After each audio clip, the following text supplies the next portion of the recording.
there going to be a link on the screen with the QR code?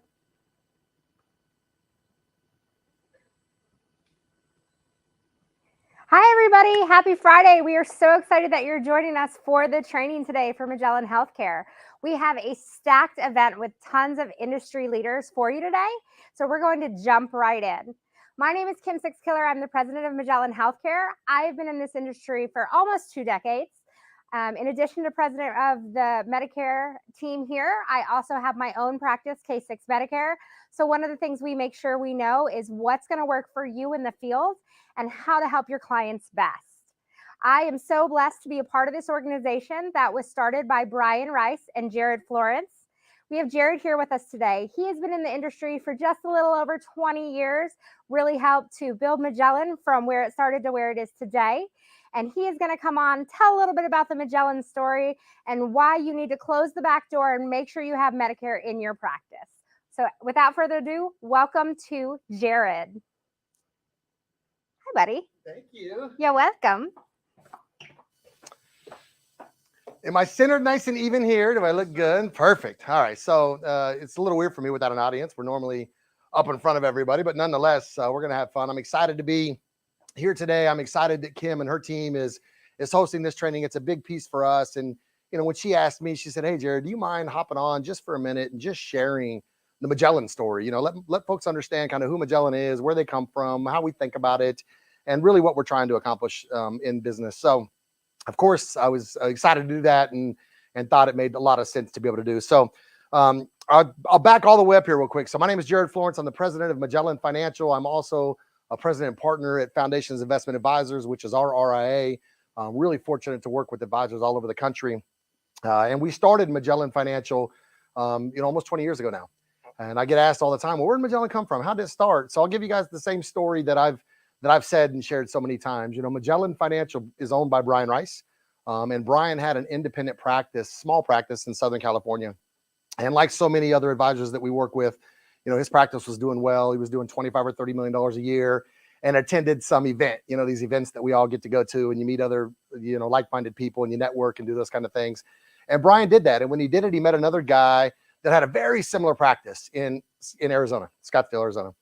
So Brian was in Southern California. This guy was in Scottsdale, Arizona. And together they decided, hey, you know what? If we pool our business together, we create some name for some other company and we pool our business together, we could probably go to some insurance carrier and convince them that we're a bigger deal than we really are and get a better contract. So it's exactly what they did. These two independent guys running their own practices went to a carrier. A carrier happens to be here in Topeka, Kansas. It was American Investors and Aviva at the time, and pooled their business together, and life was well. And they were doing really well. Young guys, they were running hard, they were running fast, and doing really well in life.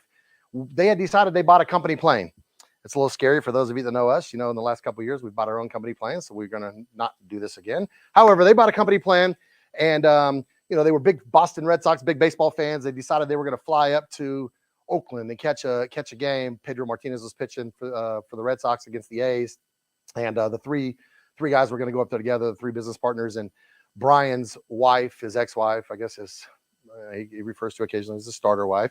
So at the time, she was giving him lots of grief about, hey, I know you guys are running hard or doing whatever, but you've got young kids and, you know, you've got a family to raise. So let them go do their thing and you're going to stay here. To the point that Brian finally said, to heck with it. I'm out. I'd rather have my friends make fun of me than listen to my wife give me any more grief. They took off on that flight. That flight lasted 2.5 minutes. There was an onboard fire. Plane crashed. They both died. And that's how Magellan Financial started. And it was at that time that, you know, Mark Heitz, who ran Aviva at the time, came to Brian and said, hey, you're gonna bury your best friend. You're going to bury your business partner. You're going to have lots of, you know, questions. You're going to have lots of things to do. You're going to speak at their funerals probably. And then you're going to have to figure out what you're going to do with your business. And because what you've done you didn't have it set up right. You know, you think you had us fooled, but you didn't have us fooled. We knew you were two guys running your independent practices. So Brian, you know, Mark was right. And Brian said, let me deal with what I want to deal with or what I need to deal with here. He spoke at the funerals. He buried his friend, his business partner. He did all the things he wanted to do. He went back to the family. He bought the business from the family. And you know, at that time, Brian came to Topeka, Kansas, where I was at running another IMO. And he said, hey, this is what I want to do. This is what I want to build. I want to do it with people that are like-minded. I want to do it with people that get what we're up to.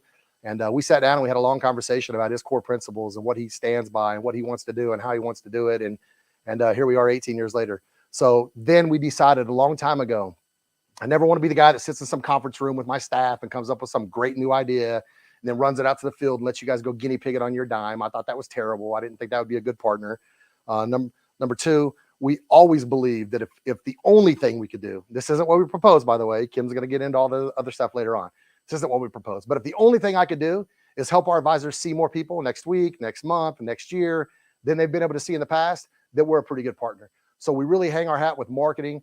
We've done a lot of marketing over the years. We've done a lot of events over the years, and Kim Sixkiller knows this because I've shared it with her many times. My biggest regret in this business has been that for years and years and years, I would host events. I'd have 50 or 60 people in the room, and inevitably 15 or 20 of them would be folks that are like you guys. They're doing Medicare, or it's a big part of their practice, or they're doing health insurance, or it's a big part of their practice. And I was a dum-dum, and I was walking away from that stuff. And it is my biggest regret. Had we just got involved and figured it out a long time ago, we'd probably be in a way different spot.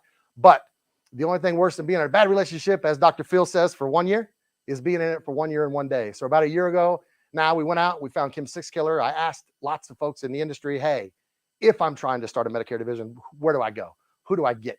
When I don't know something, I'm a big believer in just finding the people that I think know it better than anybody else. And Kim Sixkiller's name came up over and over and over and over again. They told me, but she's really happy where she's at, so you won't be able to get her. And I said, oh, watch me. So we went after her, we chased her around. And I can tell you in the last year, we've built a Medicare division. I think for the first time, we have the ability to help our advisors in multiple ways when it comes to the health insurance and the Medicare side of things, whether they want to get all the way involved and bring in an advisor or do it themselves, or whether they want to refer it and make sure that they're not sending it down the street to some guy that can't wait to write an annuity or do some other business with your client. We can handle that stuff in-house. And she's brought a full team on, and it gets better every day. It gets better all the time. I know this training is jam-packed, and you guys have lots to learn and stuff today. So I'm just excited to be here. I'm gonna like you guys, I'm gonna be watching this training and seeing kind of what the heck we're doing. And thanks so much for joining in. And I know you guys got a jam-packed day. So I'm gonna shut up and let you guys take it away from here. Thank you. Thank you, Jared. All right, we're going to dive in. I'm going to give you guys a few housekeeping tips just so you know. You have that QR code on your screen. You're going to be able to download most of the documents that you see today. We will be following up, emailing everything that you're seeing today. So don't worry, everything you see today, you're going to receive, as well as make sure that you have registered, because we're going to have some surprises for you at the end. I want to dive into the AEP first. If you are not familiar with the AEP, this is a certification that is required if you're going to sell certain pieces of Medicare. That refers to the Medicare Advantage pieces, the medical savings accounts, and your prescription drug plans, right? So those are all such a big part of Medicare that I tell all of my agents, don't think about whether or not you want to jump into that, jump into that. So we tell our agents to all get started by getting that certification. It just opened up on Monday. We are in this first week already of the 2023 AEP certification. So it is out there and ready to go. All right, so for those of you who have never taken the AEP, we're going to get into the basics. And those of you who have taken it, some things have changed. First off, the AEP itself is an online, open book, open resource, timed test. After you get through the 5 modules, you will need to pass that test with a 90% or better score. What you can consider is that unless you want to take it for CEs or continuing education, again, because it's open book, open note, that also means open internet, open Google, right?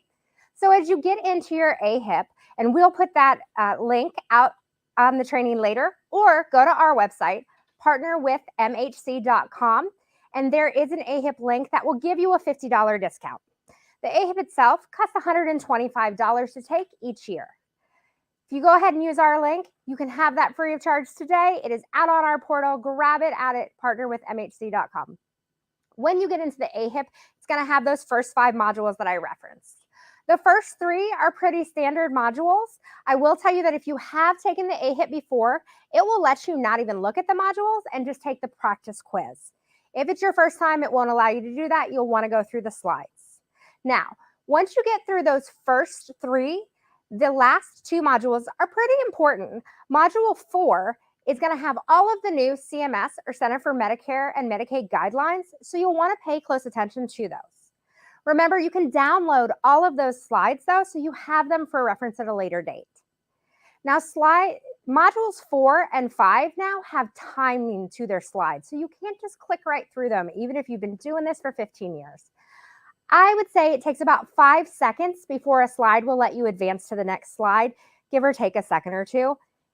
If it gets caught in a loop, don't worry, just hit reload or log in and out. It will save where you're at in the module and let you continue while you're going through those modules. When you look at those first 5 modules, those practice exams are exactly what we call them. They're practice. Your score on those are not relative to your final grade. So you don't have to worry if you don't pass those. A lot of agents who have already taken the AHIP will breeze through it. They do what I call the Iowa Basic model on it, where they're just picking random things to move on forward. All right, so you've gotten through those 5 modules, and now you're ready to really take that test. Again, I want you to make sure that you've set aside time that you are by yourself or that you are away from any distractions, because you have 2 hours to do it. Now, because again, it is open internet, open Google, there are great resources such as Quizlet where you can reference the documents. However, what I will tell you is we're at the start of 2023, so not everybody has gotten that stuff put in there yet, so you may have to do a little more Google. Pull your AHIP up on one browser, have a separate browser up that you're doing that research on, so you don't mess up your test at any time. Once you pass that test with that 90 or better score, you're going to move on to a few other things. It's your fraud, waste, and abuse. At the very end, you will see that you have passed your AHIP for 2023.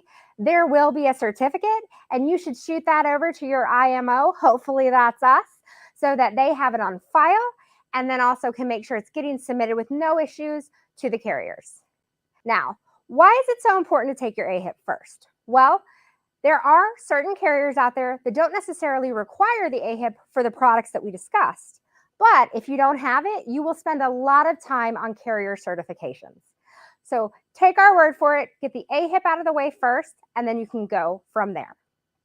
Now, when you're looking at this, you're thinking, it's just the beginning of June. I have plenty of time. The annual election period, or AEP, will sneak up on you before you know it.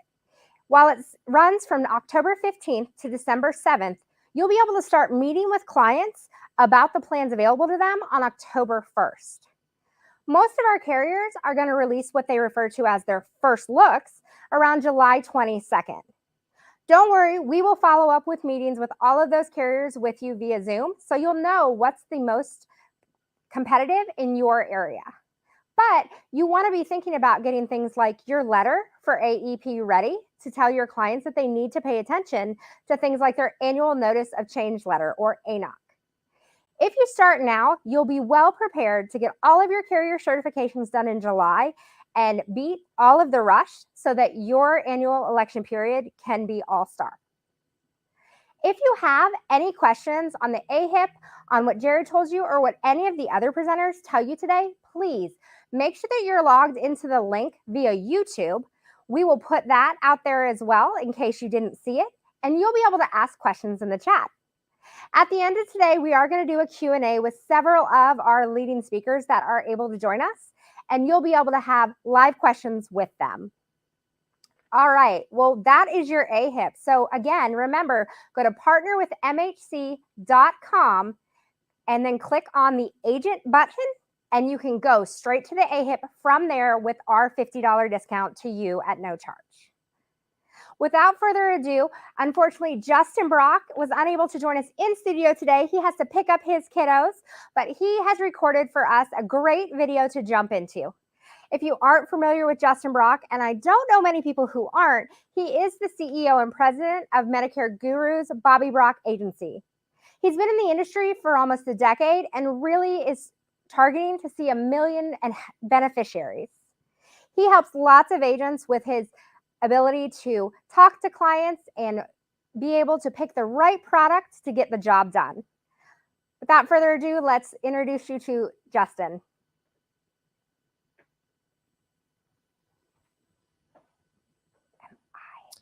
Hello guys, this is Justin Brock, and today I'm going to go over 5 key preparations for 100 sales in AEP. So just wanted to get some quality information to you to make sure that you guys or your agents that you're working with can have a successful AEP.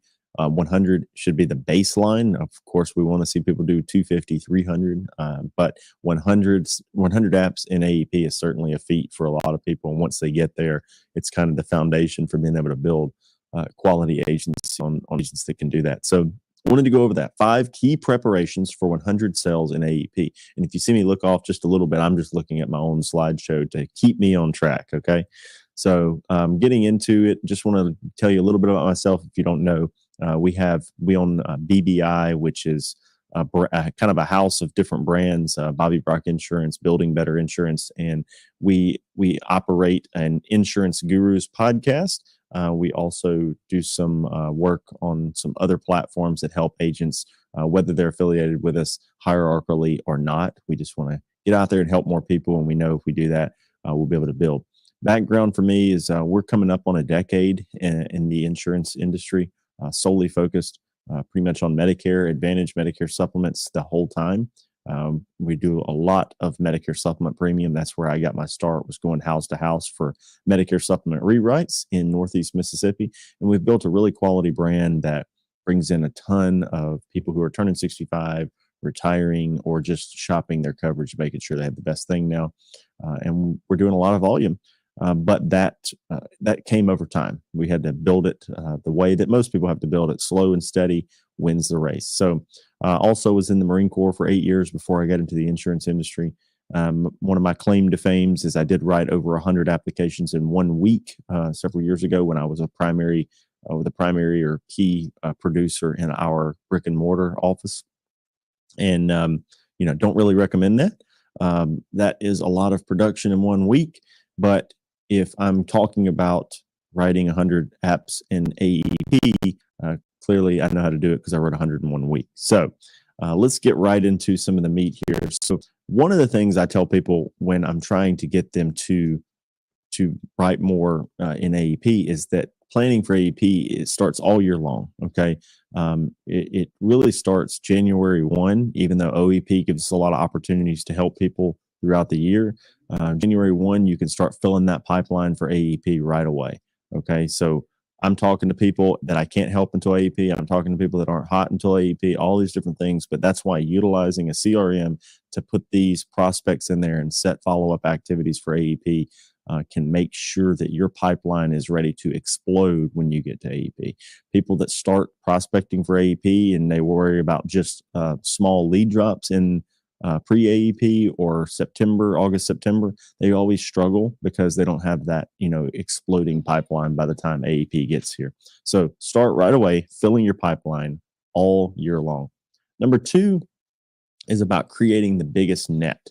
If you're going fishing and I'm gonna say you're a commercial fisherman, you're using a net to fish, right? You want the biggest net. If the ocean was full of fish, just full of it, and you're putting the net in, you can only grab as much as you can grab in that one net, right? And so creating a bigger net is different for everybody in different phases. In the beginning, it's sharpening your skill set so that you can help as many people as possible. It is setting the expectation with your friends and family that during AEP, you're going to be committed heavily to that occupation or that enrollment period to get as much going as possible, right? It's clearing the deck or clearing the plate from all of the unnecessary service work or prospecting that needs to be done so that you can have this huge net of time, because the time is the net, to pull in the actual sales that you're setting out to do. So, as you scale and you're bigger, it's about having more trained people. It's about having a bigger net by having more people to help you capture those sales, right? So number 3 is kind of right along the lines with that, right? So if I'm trying to have a bigger net, I said one of the things you can do is try to help as many people as possible. So number 3 is increase your knowledge so that you can help a multitude of people or people in a multitude of different situations, whether it's a Medigap to Medigap rewrite and you're having to learn underwriting, whether it's Medicare Advantage special enrollment period navigation, whether it is, just different PDP writing. And it really helps too for us when you're focusing on one geographic area, because you become so familiar with the plans. It gets to the point where a lot of the answers to intricate situations you already know the answer to. And so you're not having to waste a ton of time looking that up. Like, oh, you only use one doctor and that's Phil Jones. Okay, well, I know Phil Jones is in this network because I've already looked him up 5 times. That's going to save me a lot of time of having to look up somebody every single time when I already know Phil Jones is in the network because I've looked him up 2 or 3 times. When you're doing all 50 states and you're doing it over the phone, that can be a lot more difficult to get there. But, in that case, technology is your best friend. So make sure you have the smoothest technology and you're very familiar with it before you get into writing applications during AEP. So increase that knowledge, get in the virtual room or actual room with more agents communicating so that you can learn from one another and crowdfund that information into your head so that you can help as many people as possible in that confined amount of time. Number 4 is cross-sell. We talk a lot about cross-selling. There's some tips that we always talk about with cross-selling on how to do it. We've put together our bundling blitz course in the past, which is in our Go Guru University. But that bundling course is something that's been huge for people on how to organize the conversation to effectively explain the necessity of each product and get the client to choose having more products than just the baseline. There's an art to that conversation, and if you set it up inappropriately, or not inappropriately, but inaccurately, or not in the right manner, you're going to have more people, unfortunately, picking the base coverage because of the way you organize the conversation. You can give the same information in the wrong order, and boom, you have people choosing the cheap way out, right? Because you've psychologically set them up for that. But cross-selling is a huge opportunity for you, not just during AEP, but all year long. And that cross-selling will get you more referrals too. So if I'm going to cross-sell dental, let's say I'm cross-selling dental to a Medicare supplement client or a Medicare Advantage client, and I wrote that standalone dental plan, it could be the dental plan that gets me the referral later on. For instance, so-and-so may be saying, well, I don't have any dental insurance. And then, Jane Smith, who we helped get a Medicare supplement, a drug plan, and dental insurance, tells them, oh, I got my dental insurance with Justin Brock. Okay. Well, now that person comes to you for dental insurance, but you may be able to help them with their Medicare supplement, Medicare Advantage plan, all those types of things. So, the more that you can place there, not only is the business stickier, the more products you have in one household, but it gets you more referrals. So if all year long you're cross-selling well, you're going to have more referrals for AEP. If during AEP you're cross-selling, then it's just going to get you more applications, but it's going to get you more immediate cross-sells and income right then. Also, when you're in AEP, especially if you're writing Medicare Advantage, you're likely not getting paid on a lot of that business until the first quarter of the following year. So those cross-sells can help keep the lights on, so to speak, especially before you have your renewal income built up in that time. Hospital indemnity and cancer help our agents get paid quite a bit more during AEP. And those are sales that somebody else will come along later on and sell your client, or even use the fact that you didn't sell it to replace your Medicare Advantage plan or Medicare supplement plan. So definitely look out for that. Cross-selling is a huge part of what we do and our success. Number 5 is ask for referrals. And we just talked about ways to get more referrals in cross-selling. I wholeheartedly believe that cross-selling does lead to more referrals naturally, but you need to be asking for the referrals. If you're sitting there with someone who just trusted you to change their entire healthcare scenario, it's likely that you can get them to refer you someone, and then that transfers the trust that they had in you to this new person. A referral is the best kind of lead, so why do people not ask for them enough? Unfortunately, we just see that people don't ask for them because by the time somebody buys from them, it's this euphoric high, and they just kind of close, with, oh, great, that's wonderful, and they're trying to get out of the house, or they're trying to get off the phone as soon as possible. That is a best time to be asking for the referral actively. And it's as simple as, hey, listen, I'm not going to ask you for a list of everybody you know, but surely you know somebody who's in a similar situation to you. Do you know 1, 2, maybe 3 people who are in a similar situation that I might be able to help? Then if you get that name and number and it's John Smith, and you call John Smith and you say, hey, John, Jane told me to give you a call, said that you might be in a similar situation to her. We just actually helped her save some money or pick out this coverage that met her needs. And she said that you were probably in a similar situation. So what Medicare coverage do you have right now? Boom. That's how you do it. And that's how most of them, some of them are even better than that. Sometimes you get somebody that literally calls them up and gets them to come over to the house and talk to you on the phone right then. But most of the time, it's just about getting that name and number, calling, transferring trust from Jane to John, and closing more deals. Also, this slide's a little funky looking, but bonus tips. I know I said 5 steps, but as I was making the 5 steps, I wanted some bonus tips. Might turn it into 8 steps, but bonus tip number 1 is make sure that your carrier certifications and your AHIP or the NAHU certification, if you choose to use that one, are completed by the end of August. That's the deadline we try to set for all of our agents. You need to complete it by the end of August. You do not need to be going into pre-AEP having to complete carrier certifications, because that being on your mind is going to stress your mind out, and you only have so much capacity in your brain to operate. You don't want to be doing that then. Do that in August. Do that in July. But definitely by the end of August, AHIP and all carrier certifications should be completed. Bonus tip number 2 is go to your carrier rollout meetings for areas you work and network. And when I say for areas that you work, if they have a rollout meeting for United Healthcare, Humana, any carrier meeting, go to it, network with the other agents there, network with the broker managers. Those broker managers can refer you business. Those broker managers can help you out of problems. You can get their cell phone numbers and text them for quick information that can save you a lot of time and help you close more deals. And network with all the other agents there, because it's likely that some of those agents are newer. Maybe they'll latch on to you, and you can help them through some things. You can split some cases together. Sometimes they'll come up with other opportunities. Networking with other agents has always proven to be a successful utilization of my time. And I think that sometimes agents back in the day thought that they didn't want to share anything with other agents because they were, competition. But if you don't think that way and you just go out and network, you'll find the majority of them you can benefit from, or at least somebody out there knows what you're talking about in your local area when you talk to those local agents. So definitely spend the time going out there, and you're bound to learn something if you open your ears at one of those carrier meetings that helps you close more deals. And the last bonus tip here is spend time building referral partners during the lockout period.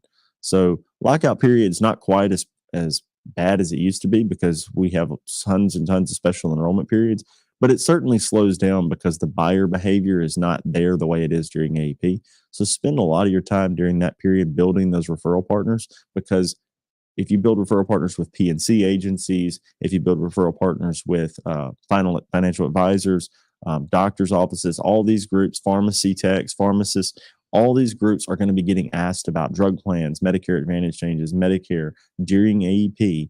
And if you've built that relationship during AEP, you're going to get those referrals. And those are often lay down sales. Okay. Lay down sales. Now, even if it's drug plans lead to med subs, drug plans lead to cross sales. Drug plans lead to all sorts of things. So you want those referrals because they've already transferred the trust. If they'll trust you with a drug plan, they'll trust you with your Medicare supplement. Sometimes the drug plan is attached to a Medicare Advantage plan, and so you're actually getting a Medicare Advantage sale. So build referral partners during the lockout period is very, very important. Now, at this point, normally in a presentation, I would ask you all if you had questions. So what I'd like for you to do is submit those questions to me any way you can. If you're watching this in a capacity where you can ask them to me directly, go ahead and do so. If you are not, then please, by all means, go on our YouTube channel and submit these questions as comments on any of our content. If this is on YouTube, or if this is on some sort of platform that you can ask the questions in, put them there now. If it's not, and you have someone who's sharing this to you through your hierarchy, then please let them know what questions you have. I would love to answer them. Thank you all for taking the time to watch this, and I hope that you have a kick-ass AEP.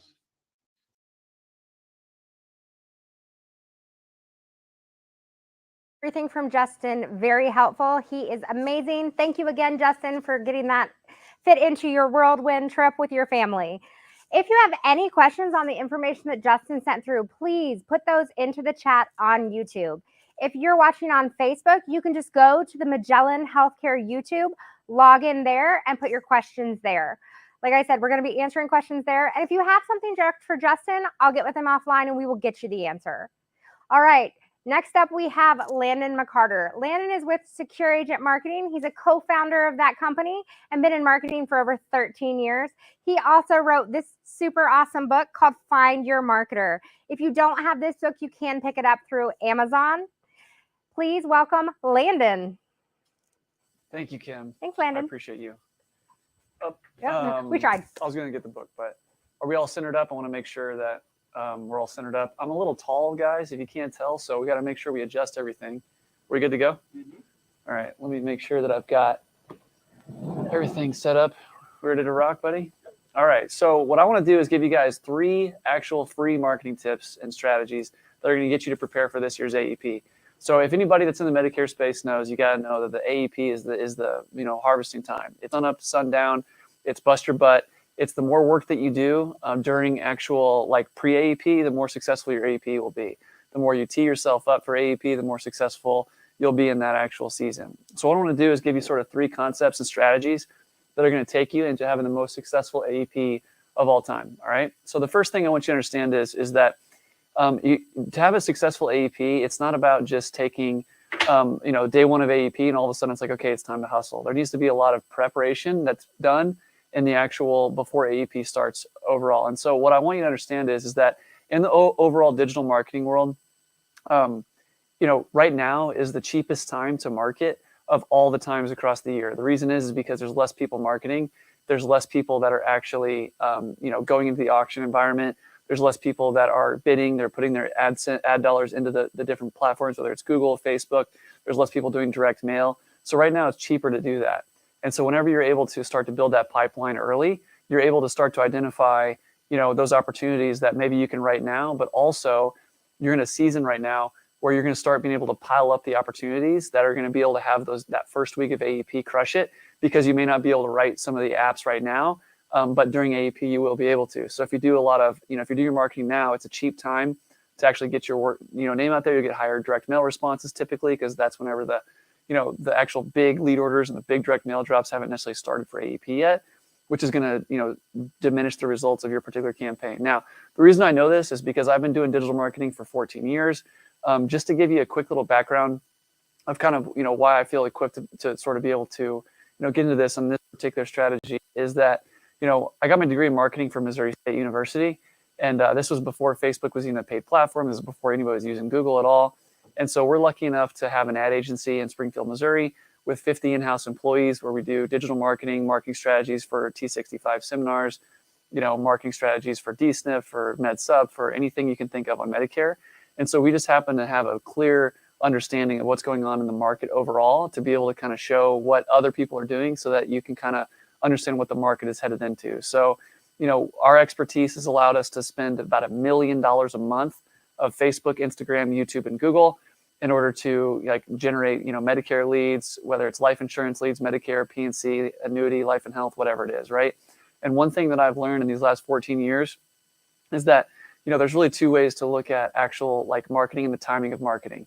One thing that is true is you got to fish while the fish are biting, which means you want to make sure that you are marketing heavy during AEP, but also there's an opportunity at this time of the year where things are just cheap. So if I ran before I came in, I ran a number. I looked at about $845,000 of ad spend that we had been managed, and I looked at about 2,700 campaigns. And I'm noticing that overall cost per leads and cost per acquisitions are lower now than say like October of last year by almost 30 to 40%, which what that means is that you're extending your reach by 30 to 40% by marketing now and building up an actual pipeline of prospects to be able to be called on AEP. So anybody I know that is going to be writing, 100, 200 apps during AEP on their own pen, which believe it or not, I know people that are writing 400 apps on their own pen, right? That sounds insane, but I can tell you, Joshua Youngs is one of the guys that does that. So, but what happens is they're not just like starting AEP day 1 and going in and crushing it because they're just now starting AEP. They've basically been working throughout the year, and they have a lot of people that they're basically just teeing up, and they're essentially getting those individuals ready to be able to write day 1, day 2, day 3, day 4, day 5, day 6, day 7 of AEP because they've been doing the work throughout the year. And AEP is just the harvest time in general. So you can't stop marketing. I know some people that stop writing altogether during some of these months, which I think is a huge mistake overall, because you're just hurting the momentum that you'll have going into AEP, if that makes sense, right? Now, another thing that I want you to pay attention to, now's the time to really figure out how you want to grow your business. What I mean by how do you want to grow your business is there's lots of different ways to be successful in the Medicare game. You can do direct mail. You can do seminars. You can use direct mail for seminars. You can do digital. You can do pre-booked appointments. You can do all kinds of things. my whole talk is going to kind of tie in together, but the main thing you've got to do is you've got to have a very comfortable perception of how you want to grow your business with some sort of marketing dollar. Because what'll happen is if all you're doing is growing your business on referral, word of mouth, cross-selling your business, then sometimes it's hard to scale that way. I'm not saying that's a bad thing to do, but what I am saying is that you can only scale at a certain speed if you're only using your warm market and your referrals and your network as like your own marketing source. You need to have some sort of system that's scalable, and you need to find what that is. So don't try just one thing, do all the things. So if it's going to be digital, do that. If it's going to be direct mail, do that. If it's going to be seminars, do that. Whatever that is, make sure you're trying to figure out what that is, because ultimately that leads me to my second point.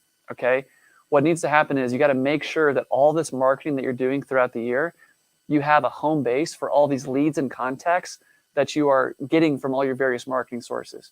So what I would like to sort of articulate is that a term that people use is called like CRM, a customer relationship management platform. That might be like Agency Block or some type of CRM system that houses your actual customers. What I want to also challenge you to think about is that a lot of people, whenever they're buying leads or doing direct mail or doing seminars, they have all these spreadsheets from all the different marketing campaigns that they've done from various vendors, or they've bought leads here. They went and bought Facebook leads from that guy. They did a seminar with Leading Response, and they got here's the responses. What I really want you to think about is try to have one central place that is where all of your leads can live. It's called like a lead nurturing platform, or some place that has all the leads, not necessarily customers, of all the marketing that you've developed in the past. So that when you come into AEP, you've got this rich environment that's filled with leads of past campaigns that you can reach back out to and send quick automations, quick text messages, everything, right? So like, let's just say in a hypothetical world, you've done 5 seminars, you've bought 300 Facebook leads, you've done some age leads, you've done some direct mail or whatever. If you have all of those contacts as separate files on your computer, it's almost impossible to pull together a campaign, send out a quick email to remind everyone, hey, it's AEP time. It's time to think about your Medicare this year for 2023. Here's a quick resource guide to whatever. If you're trying to take all those different pieces of the puzzle, it's very difficult to combine that into one particular marketing message. So what I'm going to challenge you to do is have some type of actual like home for all of your leads. Go High Level is a recommended sort of system. We have ours that we call Samson. It's really just what it is basically like a lead nurturing portal that allows you to take all of your leads from all of your different campaigns that you're doing, put them in one spot, so that when AEP comes around, you can pull together a quick database of all the people you've met with that didn't say yes, or maybe you can, the term that people use is called disposition your leads like appropriately. So maybe that you have over the year, you've got 300 people that you've talked to that aren't a good fit now, but are going to be a good fit during AEP. Disposition those in that portal to where you can send one text message and one email to all those people to say, hey, we met earlier this year. You said it wasn't a good time, or we determined it wasn't a good time together. It's AEP now. I'd love to revisit with this, particular deal, because AEP lasts from now until, this time. And if you don't, take action during this period, we have to wait for a whole another year. You will get responses from that. You will get people that will reach out, and you will be able to book appointments from that. But if you end up having this Wild West scenario where all these different documents are shared on your desktop somewhere, and you're trying to pull together these strategies, it's going to be very scattered. It's going to be very difficult to have that be successful, and it's going to be very difficult to pull together clean marketing strategies to remarket to those individuals. You paid good money for that seminar, and there's a lot of people that registered for the seminar that you got the registration that maybe didn't show up potentially. Or what about the direct mail drop that you did? Those individuals that you got the actual lead response from, but maybe you didn't get a hold of them, etc. Well, now during AEP, when there's all this noise from all this other people talking about AEP, maybe they're thinking about it again. They're like, you know what, maybe that is right. And maybe you can text them or email them right away and try and pull extra, we call it mining the diamonds from your existing sort of, already purchased leads, right? But if you don't have a singular system to have all that stuff lead into, then it's going to be very difficult to, have, strategies that you can sort of reach back in and remonetize that contact list overall. So anybody that I know, I want you that is really doing this Medicare business at scale, they're going to have their CRM, which is their customers, and they're going to have some type of database that's going to be managing their lead portal, and they're going to be dispositioned based on how they want to reach back out to them in a future date. I've even seen some people, whenever they have like a customer, let's just say they meet with them now in June, they hit them in June. We got June, July, August, September. When we reach back out in October, they've already got 4 messages booked out to then be able to send them an automation once a month, to have a quick email or a text to say, hey, I didn't forget about you. I know we discussed we're going to talk AEP this year. I just want to make sure you knew that I will be calling you, or I will be reaching out to try and set that appointment because we determined that this year was the year for us to take action or switch plans or whatever, right? But if you don't have that single environment to be able to put those leads in, you're going to miss a lot of opportunity, and you're going to also lose some return on investment that you're going to get for previous marketing dollars that you spent, because a lot of those opportunities are just going to go away, if that makes sense. So that kind of leads me to my third point. And I'm going to kind of, live here for a minute.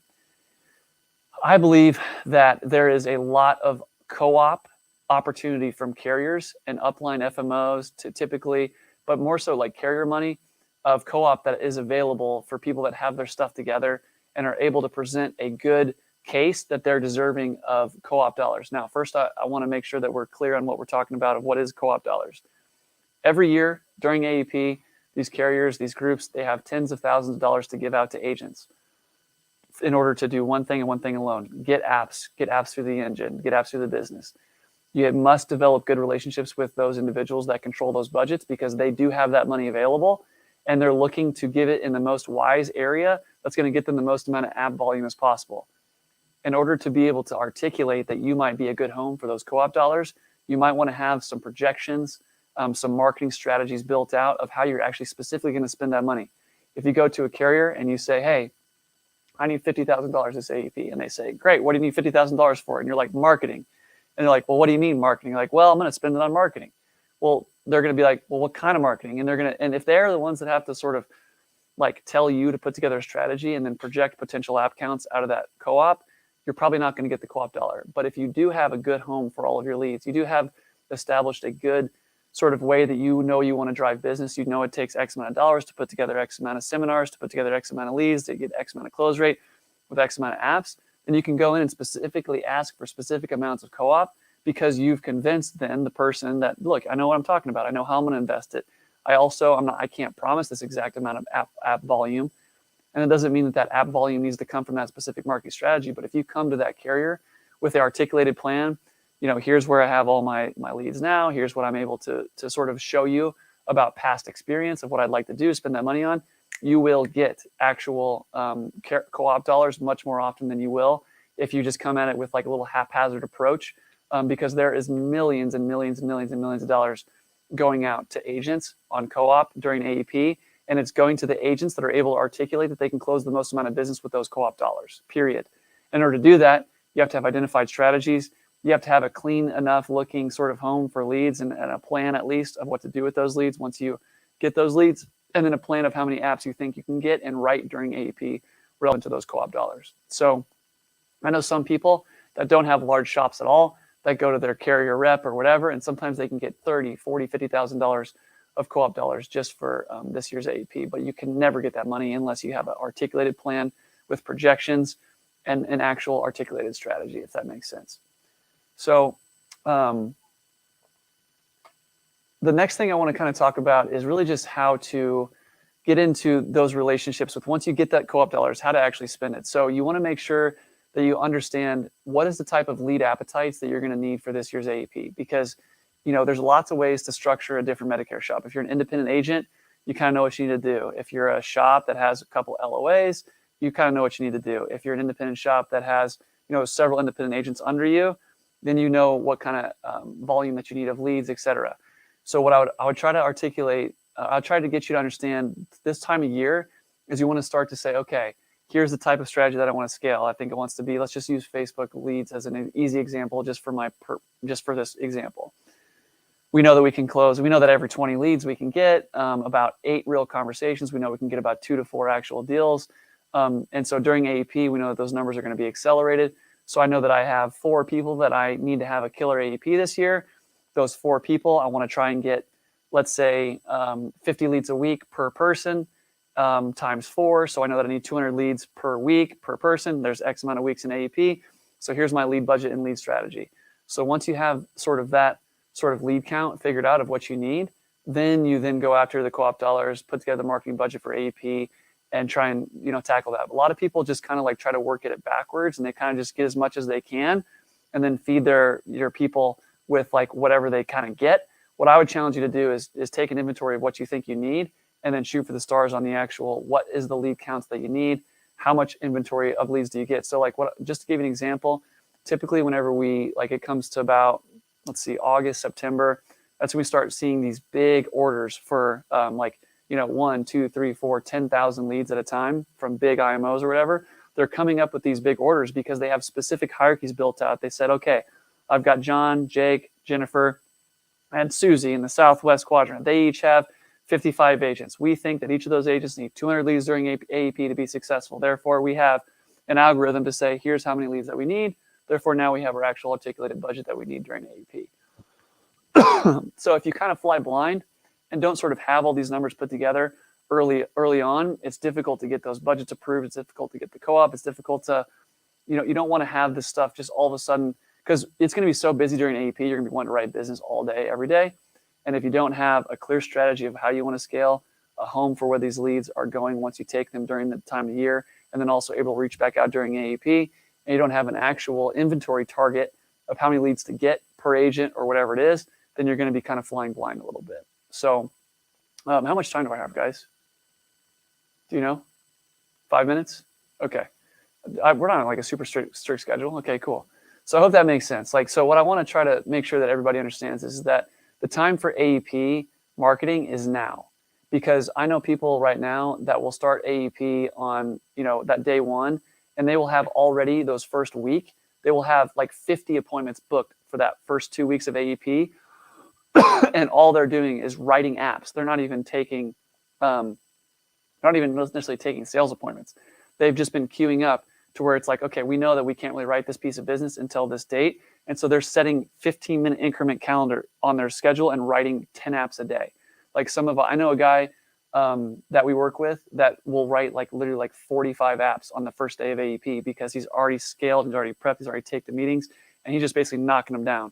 I'm not going to tell you to pre-write the apps before the day one, but you also can maybe do that and turn it in on that day one. I don't know how compliant that is. I'm not sure if I'm supposed to say that or not. Kim says no. Okay, Kim says you can't do that. Let's not do that. But my point is that you can just set that first 7, 8, 9, 10, 12 days of actual AEP up to just crush it, if that makes sense. So, I would challenge you guys now that AEP marketing starts now.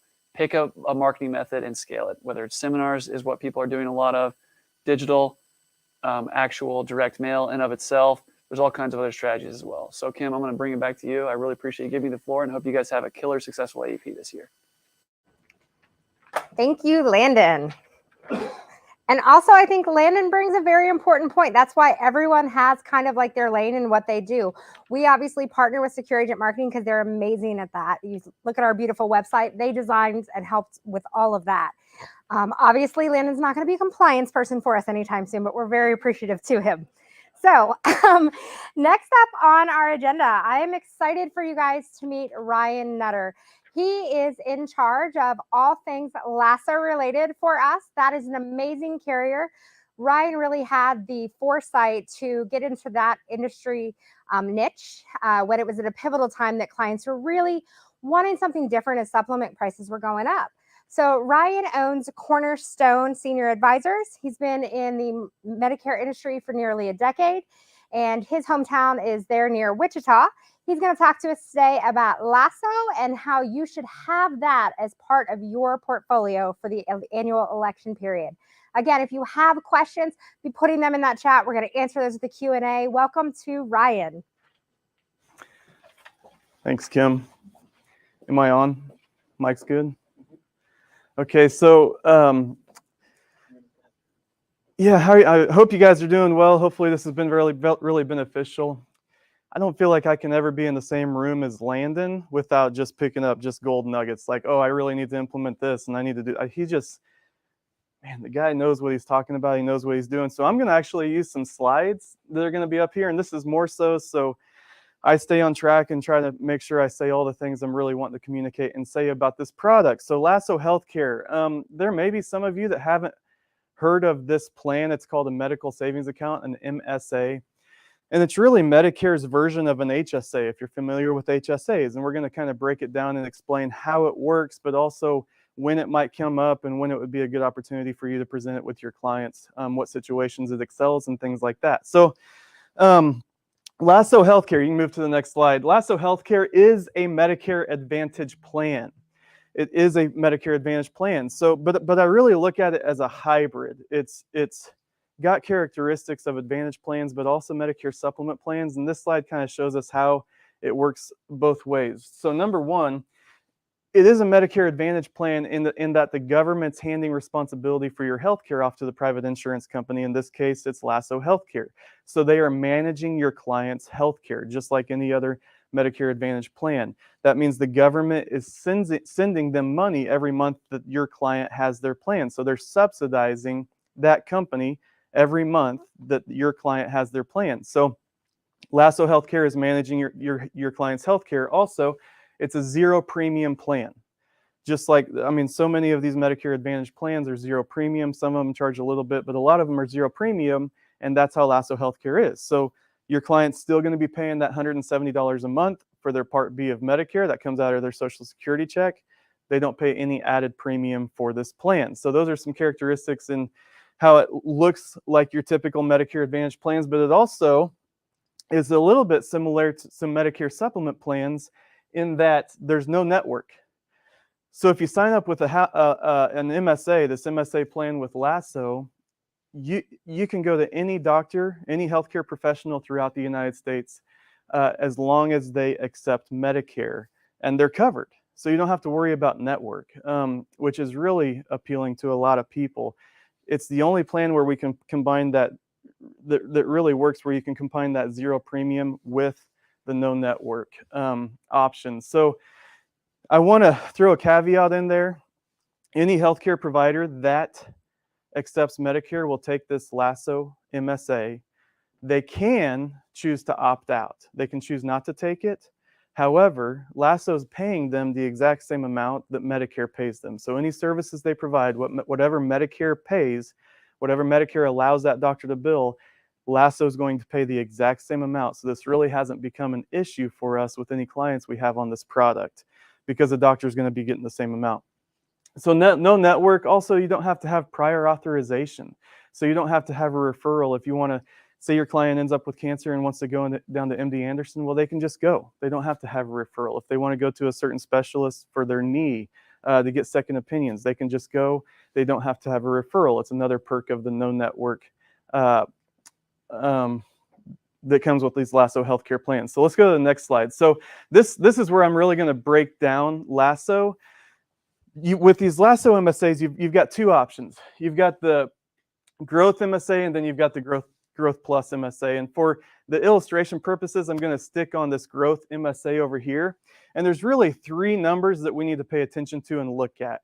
So you've got a deposit of $2,000, a deductible of $5,000, which leaves your responsibility, your client's responsibility, of $3,000. So what's this mean? A deposit of $2,000. So when you sign up with the MSA, remember I said it's similar to an HSA.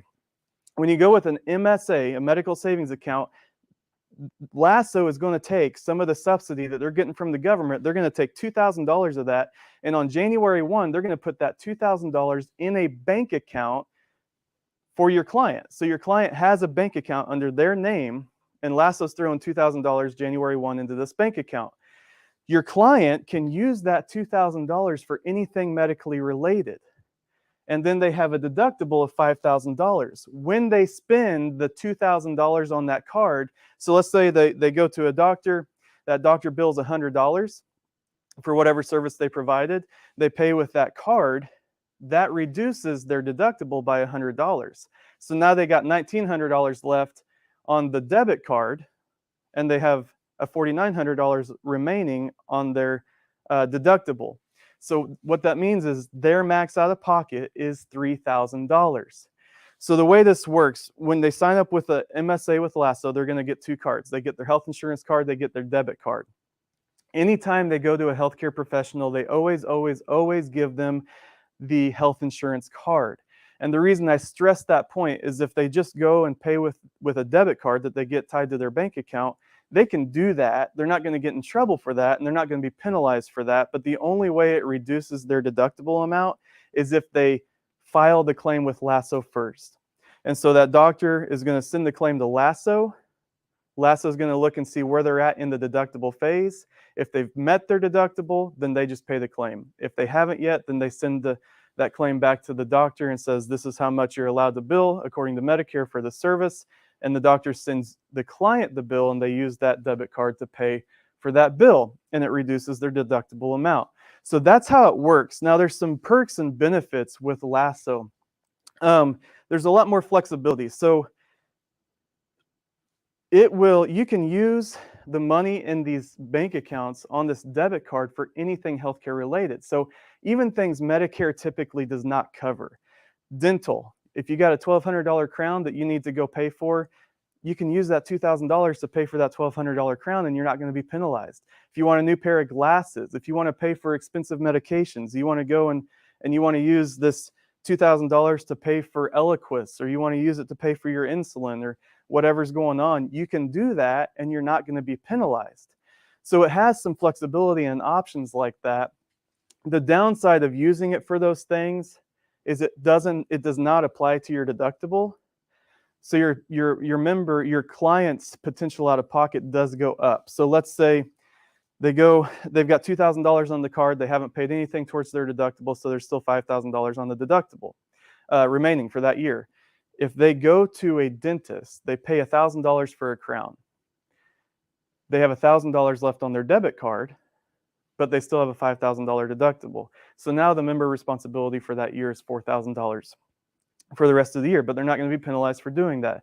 So there is some flexibility with that. I've even had a client that got a book of checks they use Optum Bank. Once the money's deposited, your client can move it to a different bank account. They just have to keep that money separate. But initially it's with Optum Bank, and there is some perks with leaving it with Optum Bank. But he just called them and got a book of checks from Optum Bank. And he actually had a really expensive medication that he was paying, getting through Canada Drug, and he would write a check from his Lasso account, Optum Bank account, for the expensive medication from Canada Drug. So there is some flexibility with that, and it just there's a lot of boxes that it checks. There's a lot of boxes checked that it offers that other plans don't really offer, which we're going to get into in more detail in a little bit. So that's how these plans work. And you do have the Growth Plus option, which is a higher reward option, because you get $3,000 with a deductible of $8,000, so your member responsibility does go up. So why would you want the higher potential out of pocket? Why would you go with this option? Well, another perk with Lasso is if you don't use the money in a year. So let's say you go the year, you spend $1,000 off of this card, you get to the end of December, you still have $1,000 left on that card. That $1,000 rolls over to the next year. January 1, you get another $2,000 on the card. So now you have $3,000 on your debit card with a $5,000 deductible, or with a $8,000 deductible, whichever plan you decide to go with.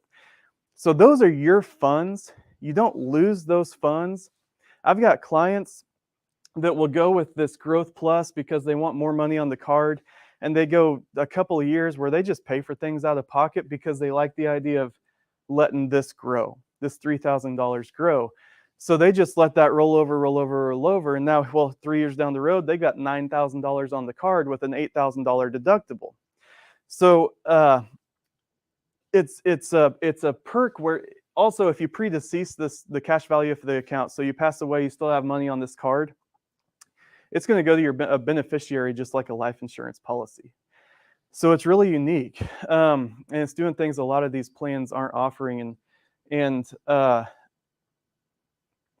go to the next slide. So let me break it down a little bit more. So this kind of shows the steps, everything we were just talking about, and I'm probably going to repeat myself a little bit, but there's just things I want to be able to emphasize with you, and hopefully you find this helpful. But so January 1, they're going to deposit money into your account, into your MSA account.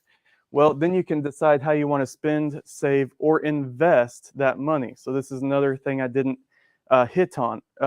You can actually invest the money from this bank account. So if you have the money in Optum Bank, they use Charles Schwab. You can call Optum Bank and you can decide how you want to invest that money. As long as there's at least $2,000 in that account, you can decide, you can throw that money in different places and invest it.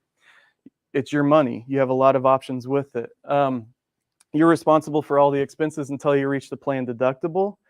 So you're going to pay 100% of your costs for anything medically related until you hit your $5,000 deductible or $8,000 deductible, whichever plan you decide to go with. Now you can use the funds to help pay for that deductible, like we were talking. So your potential out of pocket's not necessarily $5,000 or $8,000, but you are going to pay the full cost until you hit that deductible. And then any funds remaining at the end of the year roll over. You don't lose them. It's your money. And then you get $2,000 added the following year back to your account. So let's roll to the next slide. So this is where we're going to talk about the benefits of an MSA and just kind of summarize some of the things we've already talked on. It's the only plan out there where you're going to combine a zero premium plan with no network, where you can go to any 50 states, use any healthcare provider that accepts Medicare. Like I said earlier, if a doctor chooses not to take the plan, they have that choice, but they're getting paid the same amount Medicare pays them. In my several years of using this plan, I've only had 2 instances where a doctor decided not to take a plan. One was an emergency room in Florida. The other was a small town specialist doctor in Kansas. And I think a lot of that issue was it was a newer plan at the time, and those doctors just are not as familiar with this plan.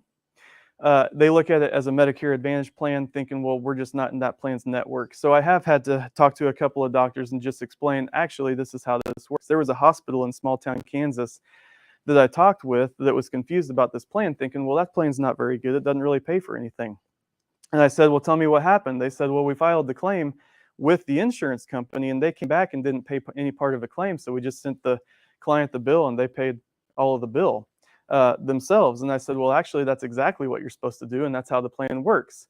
So that's just kind of it. And that was a couple of years ago. That's just an example of it is a newer plan to market. So there's a little bit more educating, not just with clients, but sometimes with doctors. I'm doing this less and less because it is starting to get more and more known.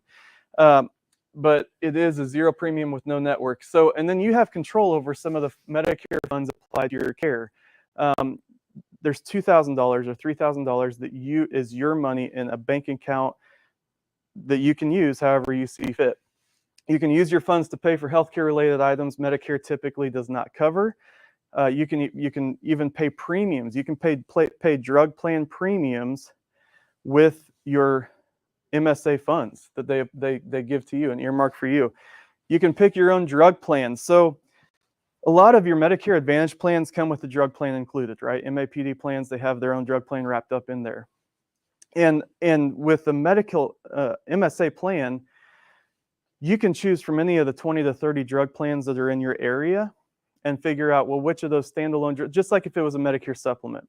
So if you're signing someone up with a Medicare supplement, you're going to shop between all of these different standalone drug plans and figure out, well, which one's going to be the best option for your client with taking into account premium, deductible, copays, network of pharmacies, and things like that. You're going to do the same thing with these MSA plans. And I look at that as a positive with these plans. So you do have to pay the premium for that standalone drug plan, but you're able to shop from 20 to 30 different standalone drug plans instead of having to take the drug plan that's built into that Medicare Advantage plan. So you can shop it each year and make sure you're really picking a plan that works well for you instead of having to take whatever drug plan just comes with the MA plan. So I look at that as a positive. The funds become a life insurance policy if you pass and there's still money on there in your bank account, and then you can invest the funds if your account balance is over $2,000. So this next slide, when we were advertising this event, and Kim said we're going to talk about 3 things where Lasso really excels and when you can really where we see they fit well.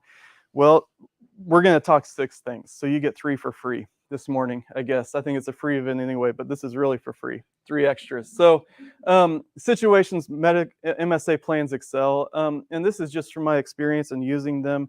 And I do want to throw out also, I've used this plan for a lot of years now, and I've only had 1 client to date that signed up with an MSA plan that has switched to a different plan afterwards. Every other client that has gone with this option is still on this option and has not moved off of it. So I feel like that's a pretty good testimony to the plan. So number 1, clients with large amounts of monies in HSAs. I think this is a really good fit with those clients. So let's say you're working with somebody that has $15,000. in an HSA account. Well, so when you go on Medicare and you sign up for A and B of Medicare, they can no longer contribute to those HSA plans, but they can still use the money in that HSA account to pay for medical related services.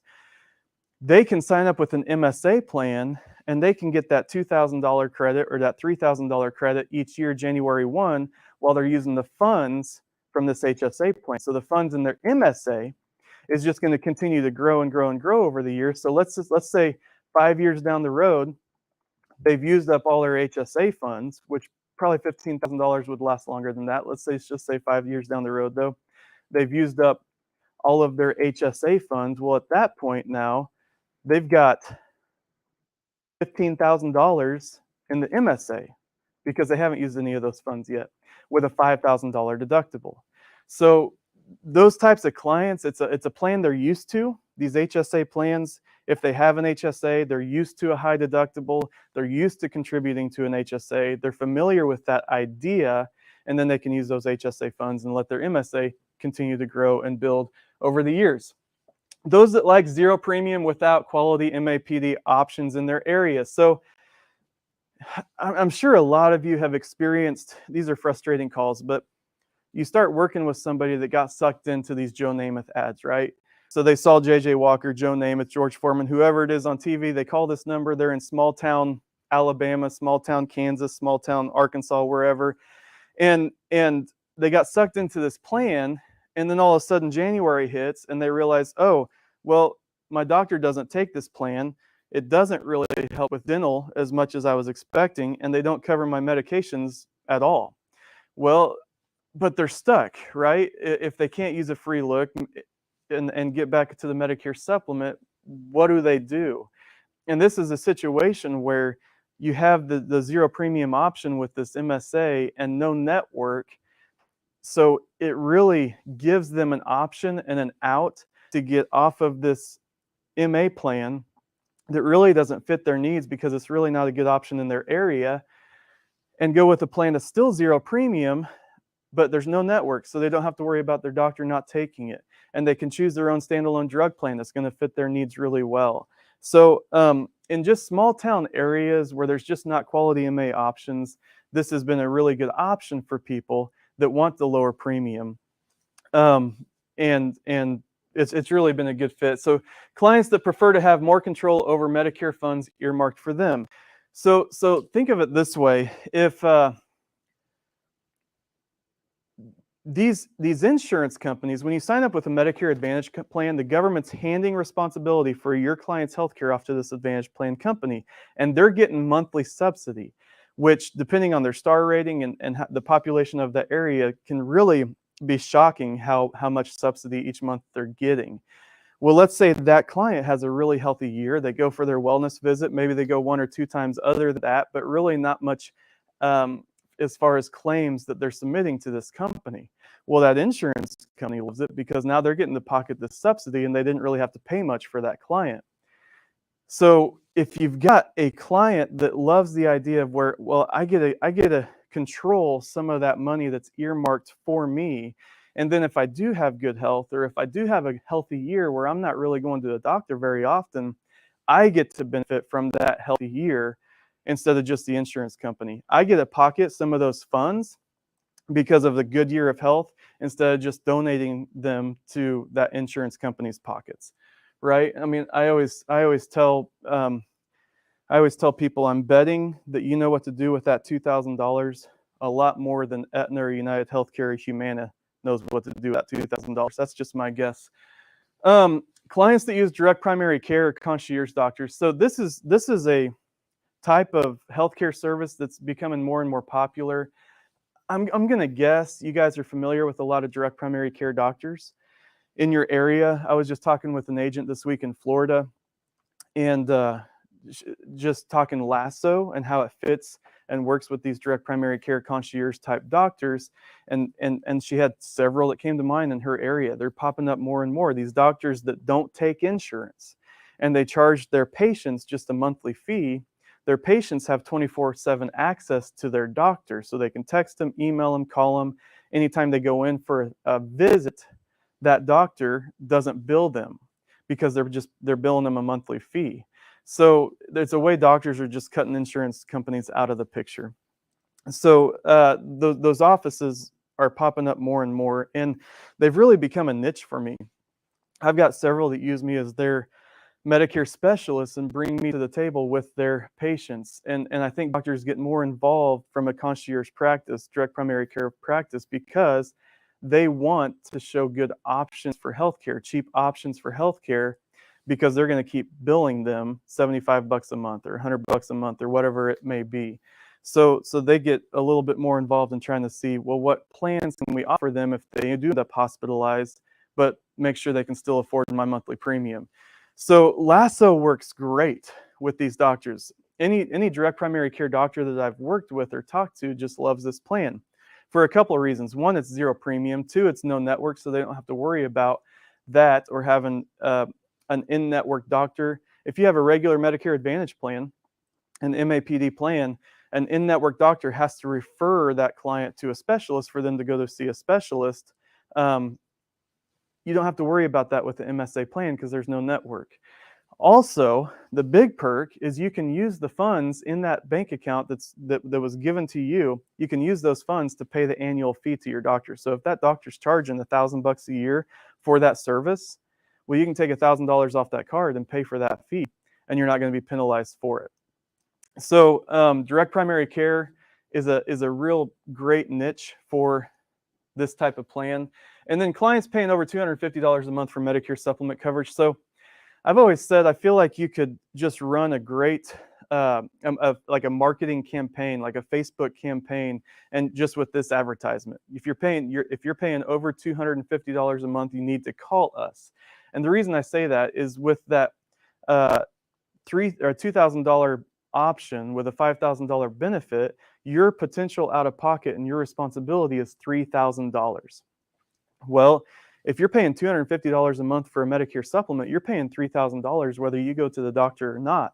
So if you got somebody with COPD that can't switch, you got somebody on 70 units of insulin that can't switch to their Medicare supplement plans around, they don't want to go to a regular MA plan, or there's not great options in their area, then you can look at this MSA and say, well, listen, you're already paying $330 a month. Worst case scenario, you're only going to pay $3,000 on this plan and you still don't have the network. So that's another situation. Clients paying over $250 a month for a Medicare supplement that can't health qualify to go elsewhere. They don't have to answer the health questions with Lasso. It becomes a great option for them. Hopefully those situations are helpful. Those are the I kind of wanted to highlight. There's other situations, and just it's just a great job or great option to bring up with any appointment, really, and giving them the option. Am I good to keep going? Okay, we're good. Which camera am I looking at now?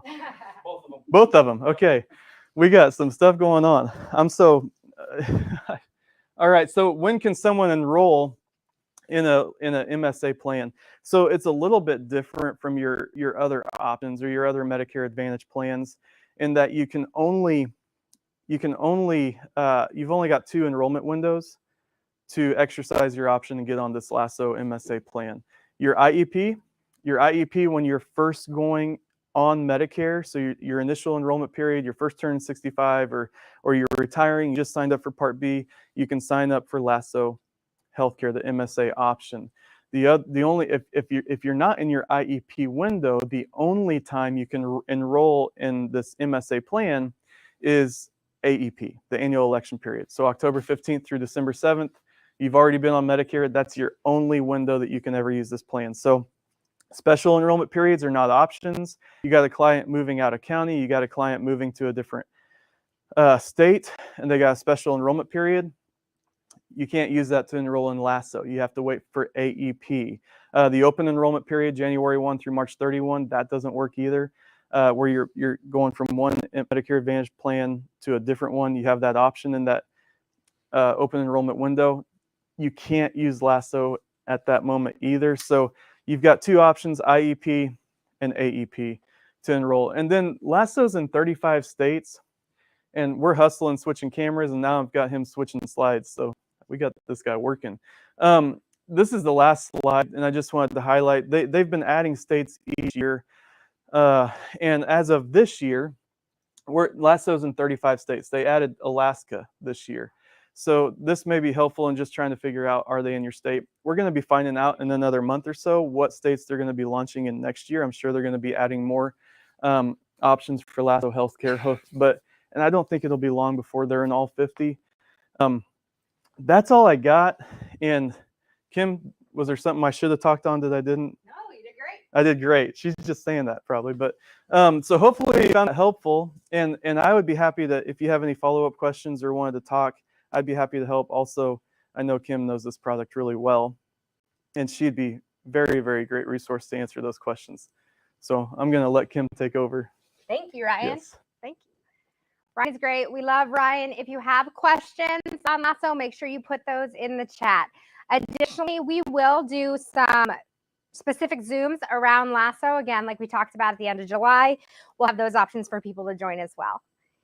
I hope that you guys are enjoying all of this information. You've heard from some killer veterans in the industry. And now we want to bring you one of our up-and-comers who is just nailing all of his things in his Medicare team. He's the principal and senior health and wellness specialist for Guardian Advisors. They just relaunched as an independent network for Guardian Health Planners. And he's really been running his practice for about a year and a half. So a lot of you on here are new or considering getting in or been in for a few years. Tanner has been right in your shoes. Tanner Moore, he is from Chattanooga, Tennessee. He'll tell you a little bit about himself, educational background, but he has just nailed the Medicare scene and really is going to talk to you about his first AEP and the things that he learned. Tanner?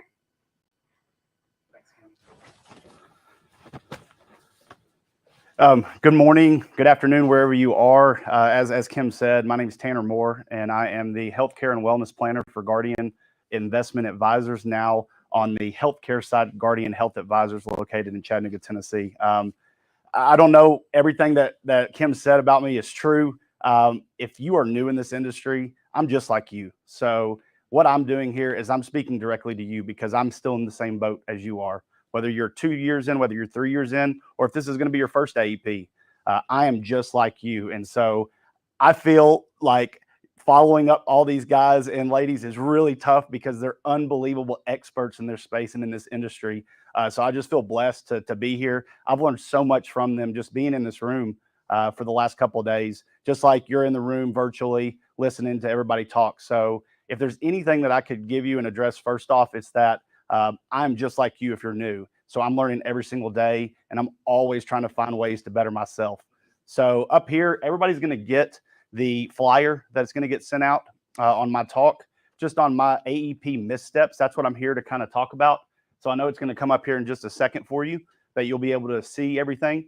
But the very first thing I want to talk about is I hear this a lot in this industry. I try to pay attention to leading experts in their space, whether it be through Facebook groups or whether it be another advisor or agent in your area. And I hear this quote a lot. You don't know what you don't know. And that's really true in this space because you're always coming up with experiences, sitting down with new prospects where a new situation has come up and you're having to learn it. Same thing with AEP.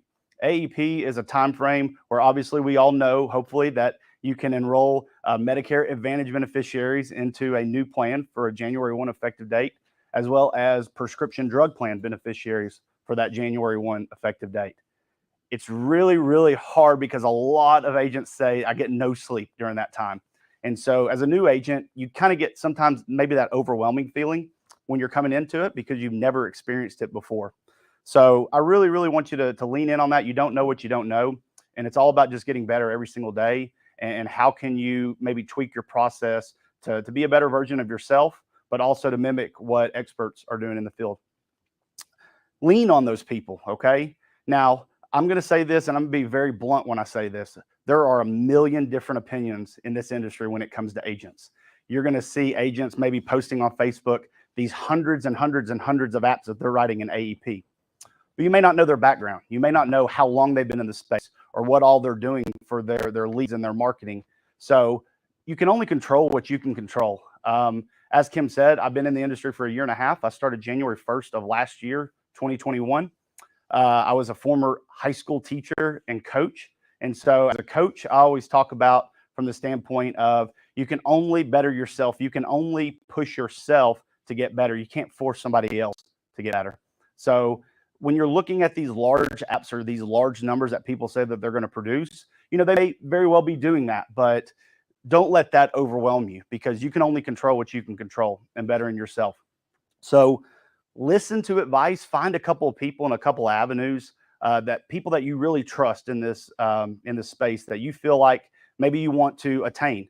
You know, guys like Landon, like Ryan, people in this industry, Justin Brock, you heard from him earlier, people like that are veterans in the space that know what they've done and they've been able to duplicate and replicate their process with others. Lean on the experts in the space to be able to kind of help guide you on what to do. You got a lot of these people on the social media that, you know what they're talking about. So find a couple of those and really stick to that. Okay. You don't have to have 10 to 12 opinions and trying to gather information, because it can get overwhelming. I understand that. I'm the same way. The second thing, your pipeline should start now. If you don't have a pipeline, make sure that you start that now. I don't care how that's done.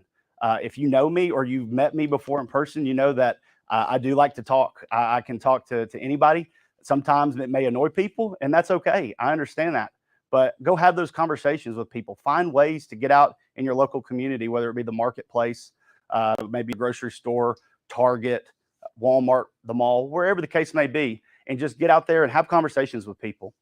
Whether that may be your warm market with friends, their parents, your grandparents. Find ways to get in front of people and have those conversations. So your pipeline, if it hasn't started, it should start now, if not already have started. Now, Landon talked about this earlier, and this is huge right here. He talked about having a true built CRM. He mentioned Go High Level. He mentioned some other things for CRMs. You know, these are all great. Make sure you have that client relationship manager online where you're able to have your current clients, and whether that's the same CRM as your lead flow CRM, or maybe you have something different, find a way to have a pipeline where you're building it for AEP. Because AEP, you know, if you've ever been through one, we know that it is chaos for us. Every day, something's happening. We're talking to so many people. We're helping people enroll into their plans and helping choose their options. So if you don't have that pipeline built out already and a game plan and process, it can be very, very overwhelming for you when you hit that. And, you know, sometimes when that happens, we get that paralysis of analysis feeling. Trust me, I have totally been there myself. Those daily conversations are huge. You know, even though you have an AEP pipeline built out, if you have multiple pipelines built out, you can pull from those. So that's all things that you can do, whether it be automated workflows for your marketing, making sure you're reaching out to people. So you're having everything built out. So October the 1st, you can start setting those appointments. October 15th, you can start enrolling people into their plans. It's still not, okay, gotcha. I've got everything right here. So please remember this. This is a huge misstep that I had last year. I've been through one AEP so far. So going into that AEP, it was really tough to kind of understand what it was all about. But this was a huge thing. So if there's anything you pay attention to, please pay attention to this if you're new. AEP is for enrollment into Medicare Advantage plans and prescription drug plans. I will say this right now. If you are not writing prescription drug plans, you're missing out on a lot of low-hanging fruit. That was something that somebody in the industry gave me an encouragement on before I got into AEP. So I wrote tons of prescription drug plans last fall. Obviously, some people don't address those because they may not pay as much commission as a Medicare Advantage plan, and that's okay, because I knew that I would be able to hopefully understand how to underwrite them on their MedSup and be able to swap that MedSup and save them money. Where I had the misstep is I looked at it as, okay, I know that they can pass underwriting, so I'm going to write that prescription drug plan, I'm going to follow up with them, and I'm going to write that Medicare supplement right there during AEP. That was my biggest misstep, because after post AEP, January rolled around and I start looking at everything and I start assessing what could I have done better during AEP. I truly realized I missed out on a lot of time that I could have been helping people with Medicare Advantage prescription drug plans. Now, this is huge right here, because we all know that Medicare supplements, hopefully we know, you can underwrite somebody at any time during the year. So I could have used my time better and I could have opened up and allocated a lot more time to be able to write more drug plans or maybe more Medicare Advantage prescription drug plans.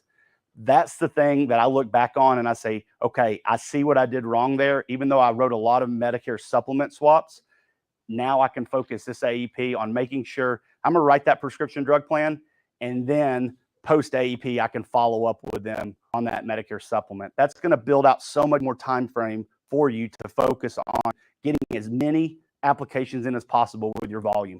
Obviously, that's going to help generate more revenue for you too. It's also going to create more cross-selling. That's the biggest thing that I wish I could have done better at my first. Now, here's the thing about it. You don't have to be perfect. Nobody is perfect. So it's all about getting better and learning these things and moving forward and just taking action on that. The last thing that I think is most important, and Landon and I have spoken on this, and he's amazing at what he does. You know, his entire staff with Sam is amazing at this. Content branding is king with this. If you're not out in your community, if you're not on social media creating content and branding yourself, then who knows what you do? It's very hard for people to know that you're the go-to person and the Medicare expert in your space. So get out there and make videos, post them on Facebook. Obviously, make sure that you are being compliant with things. I'm getting Kim over here staring at me with everything, right? Now, here's the thing. Who loves you? I'm just going to ask you that. Think about it real quick. Who loves you, right? It could be maybe a lot of people that do, but I do know one person that loves me, and that's my mom, right?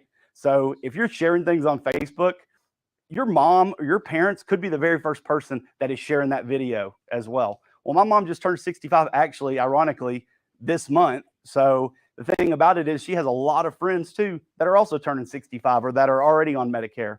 So when they start seeing those videos out there on the social media, your name is getting out there and you're becoming branded as the person that understands Medicare. Case in point, I had 2 months ago, somebody call me as a referral and they said, I got your name from so-and-so. They said that you do the Medicare in your area and you're the go-to person. That person wasn't even a client of me. I don't know who that person was. And that's being as firm and honest as I can, right? So it's all about putting yourself out there on the social media, on the platforms.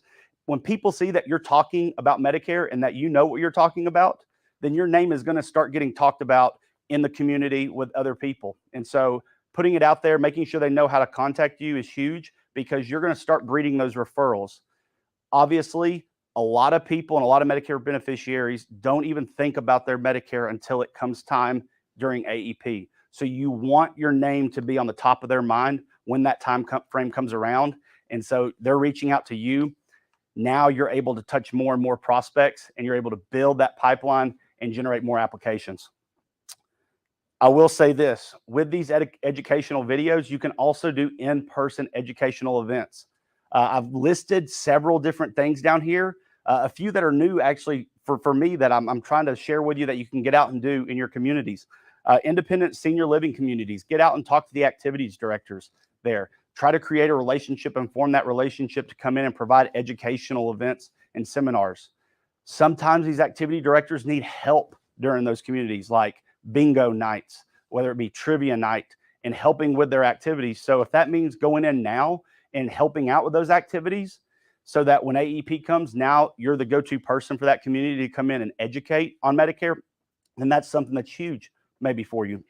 Also, local veteran communities, coming out and talking to local veteran communities, helping with maybe veteran options that are out there for people. Landon talked about this earlier with co-op money with these carriers. These carriers out here are looking to invest into agents to write applications for their companies and their carriers. So that may be a little bit farther than somebody that's new as well. So please reach out to somebody that may be more in depth with understanding how to do that, like Ryan or Landon. I've started to get in that to myself. So please reach out to me if you need help with all of that as well. Rotary clubs. Rotary clubs are also a big space because Rotary clubs are very tight-knit when it comes to their community. So if you can come in and generate being their Medicare specialist and educating on that, you don't have to bring in food, but sometimes that helps to bring in food and be able to have a dinner with them, you know, and educate on the educational side of Medicare. that could help and breed more referrals for you during AEP. Lastly, I'm doing this fall, actually, a pickleball tournament sponsorship. So we are starting a pickleball sponsorship in our hometown, Chattanooga, Tennessee, that's going to benefit the American Cancer Society. My mom, if anybody knows my mom, she's an unbelievable lady, and she was diagnosed with cancer 2 years ago. It's pretty, close story to my heart. And my daughter was also born during that same year, during COVID. And so cancer is a big deal for me. So we are starting a pickleball tournament. Her and my stepdad are very, very big in the pickleball community and love it. And we've got over 100 registrants so far for this event. It's going to be a huge event. It's going to all sponsor and be, it's going to benefit the American Cancer Society. So all proceeds are going to that. And we have doctors' offices. We have actually a carrier that we're talking to about being sponsors and generating all this revenue so we can donate it to the American Cancer Society. That is something that I'm hoping is going to be huge, because now your name is getting out there, something like that. I don't play pickleball that much. I've actually been pretty, I was a college athlete. I've been worked by my stepdad. He's really good at it, but it's a fun game to get into if that's something. And it's a very tight-knit community as well that you could be that expert. Now, last thing is, don't be afraid to take action and take a step forward. Sometimes it can be overwhelming. So all I encourage you to do is just one foot in front of the other. Get better the next day. I was a former coach, and I always told my athletes this: if you get 1% better every single day, how much better are you at the end of the year? So I want to leave you with that. I really, really appreciate y'all staying through this and listening, and we hope everybody has a blessed day.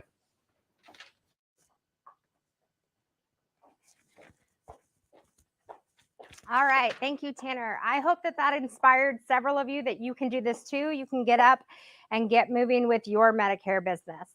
Unfortunately, Tom Calder was not able to be here with us. We send our hopes that his wife is feeling better. They're a little under the weather this week. So we are going to send out after this a pre-recorded presentation on ADS and what they do for our agents and people in the community. But we're just going to cover a few high points for Tom. So we like to have our advisors use ADS, which stands for Advanced Diabetic Supply, as part of their services for their clients. So one of the things that you can do to set yourself apart from other advisors is you want to make sure that you're giving your clients added value with it wherever possible. That doesn't always have to cost you money. So with ADS, you can just build into your client intake, asking them a simple question of, have they been diagnosed with and are they currently being treated for type 1 or type 2 diabetes? If they are, you will then build into your process after you've selected their plan and you've gone through the enrollment, that one of the final steps are you're going to coordinate with ADS a time for them to meet. Now, what this company does is they help with the supplies that can be ordered and need to be ordered to care for your diabetes situation, so that they can be shipped to your door, and they're able to help source it for as low as possible. So it's a great resource for people we know who are trying to save money, trying to get things however they can, especially as we go into what definitely looks to be a recession. The value add for the clients is they don't have to worry as much about managing those. They don't have to worry about if they show up at a store and their strips are gone or something that they need for their pump. They can work with them and get up to a 90-day supply at a time. And what's really great about it as well is they will have a coordinator that they're working with consistently, so they'll feel like they have somebody that knows them and is their advocate. ADS has been around for over 20 years. So if you've never heard of them, Google them. Again, Advanced Diabetes Supply. And I highly suggest that you give us a call. We're hoping that anybody who has questions on that or different ways to run appointments or any other parts of their annual election period knows that we're here to help at Magellan Healthcare. So now what we're going to do is we're going to pull up our panel, and Landon is going to lead it for us. And we're just going to go through some of the questions that you all have asked today and help you guys with that information. So come on up, guys. Again, Landon will be hosting. Joining us will be, again, Ryan Nutter, Tanner Moore, and I will be there myself. Give us a little bit of moments to set up the chairs and get all the kind of switching the angles. But you guys want to join me. I've got basically some of the questions.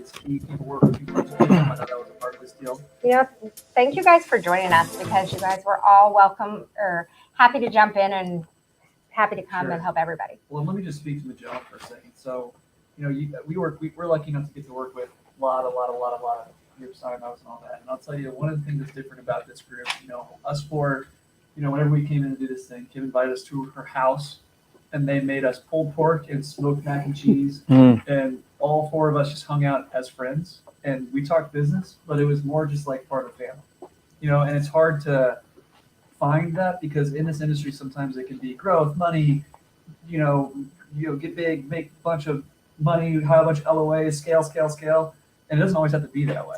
You know what I mean? It doesn't always have to be that way. It can be, you know, a family as well. So thank you so much for putting this on. I'm honored to be here. I know we us three are as well too. Yeah. You took your mic off. Oh no. Could they hear me when I was doing that intro? No. Oh no. Let's start again. Did they hear none of that? They may have heard it through their mic. All right, let's get into the Q&A. Sorry about that, Trey. I thought I was supposed to give my mic If you to missed someone it, it was beautiful. else. Sorry about that, I guys. can sum it up Tear- saying I have a tear that. I apologize. I took my mic off because I'm an idiot.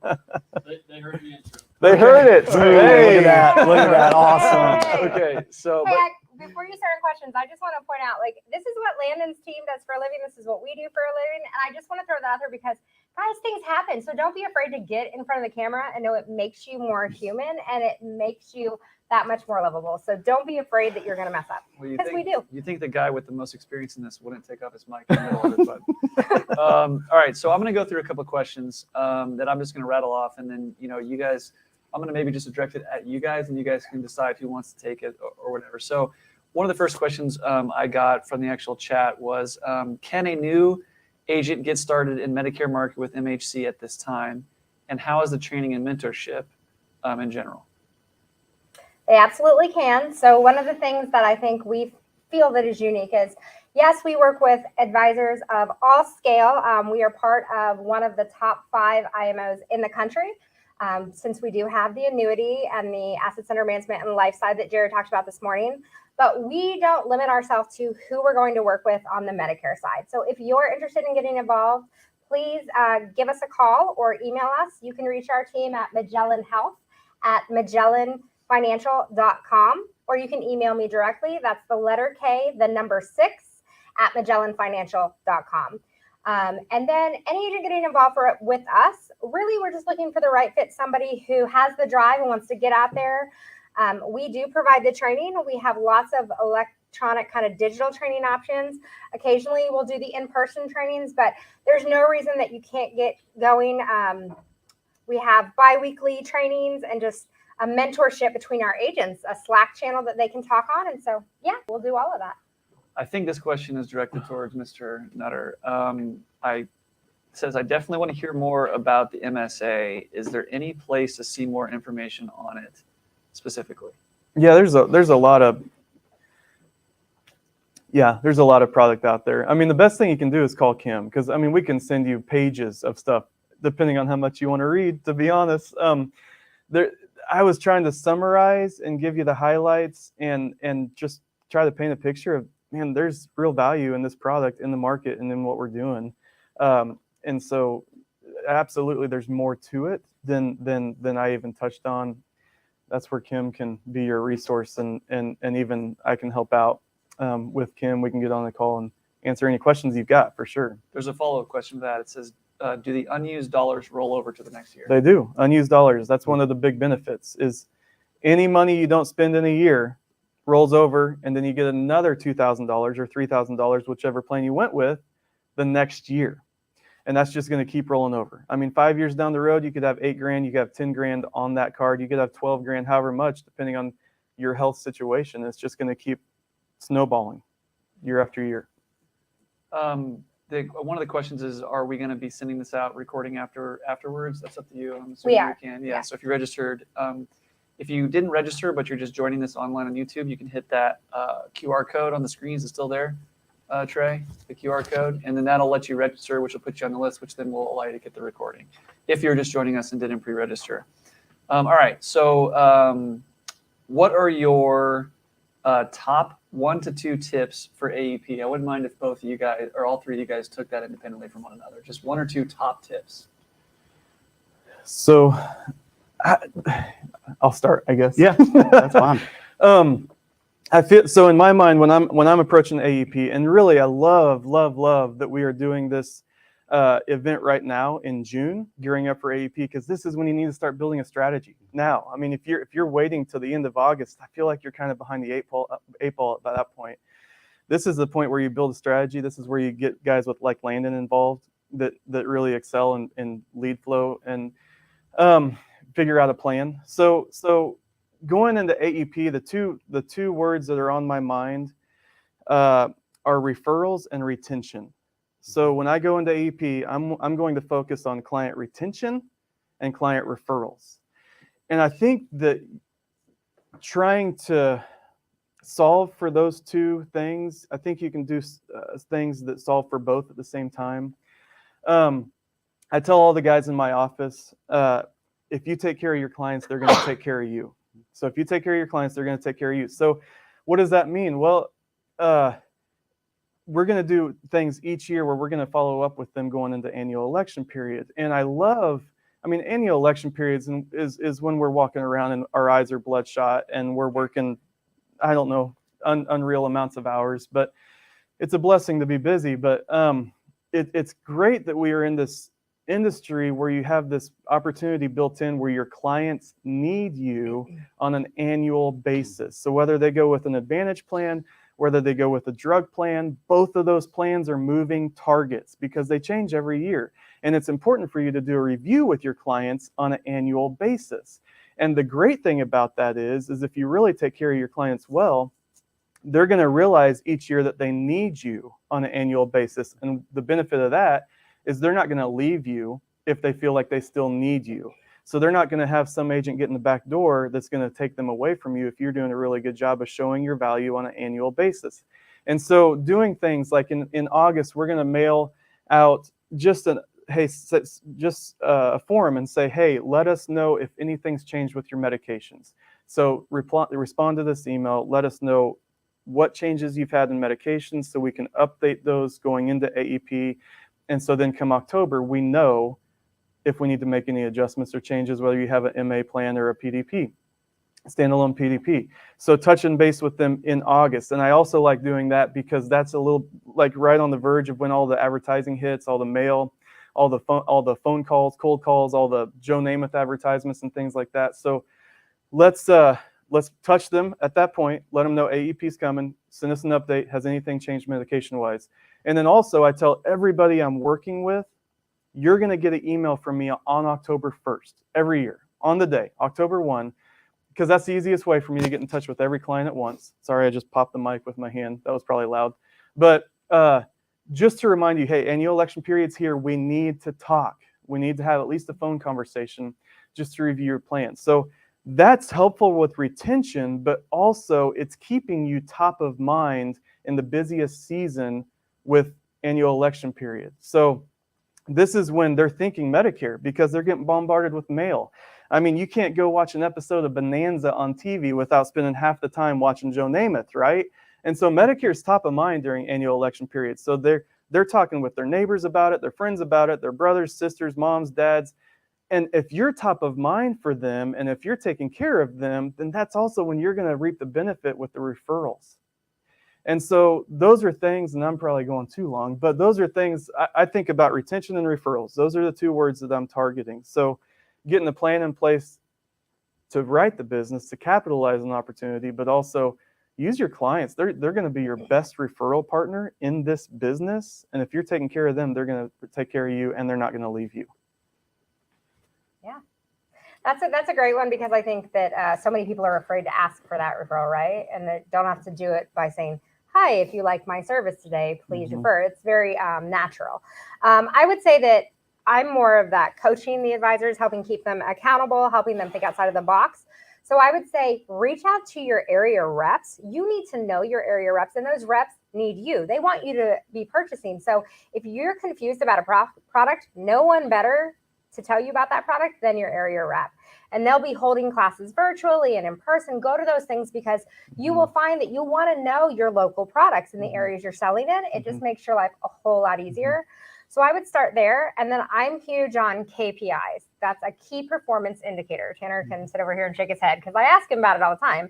So I challenge agents, what drives you in your goals? Is it weekly, monthly, quarterly, or annually? Pick that goal and then let's math it out, figure out what it's going to take you. So if you tell me, hey, I would love to do 100 apps during AEP, great. AEP is 63 days. How many apps do we need to do in that time?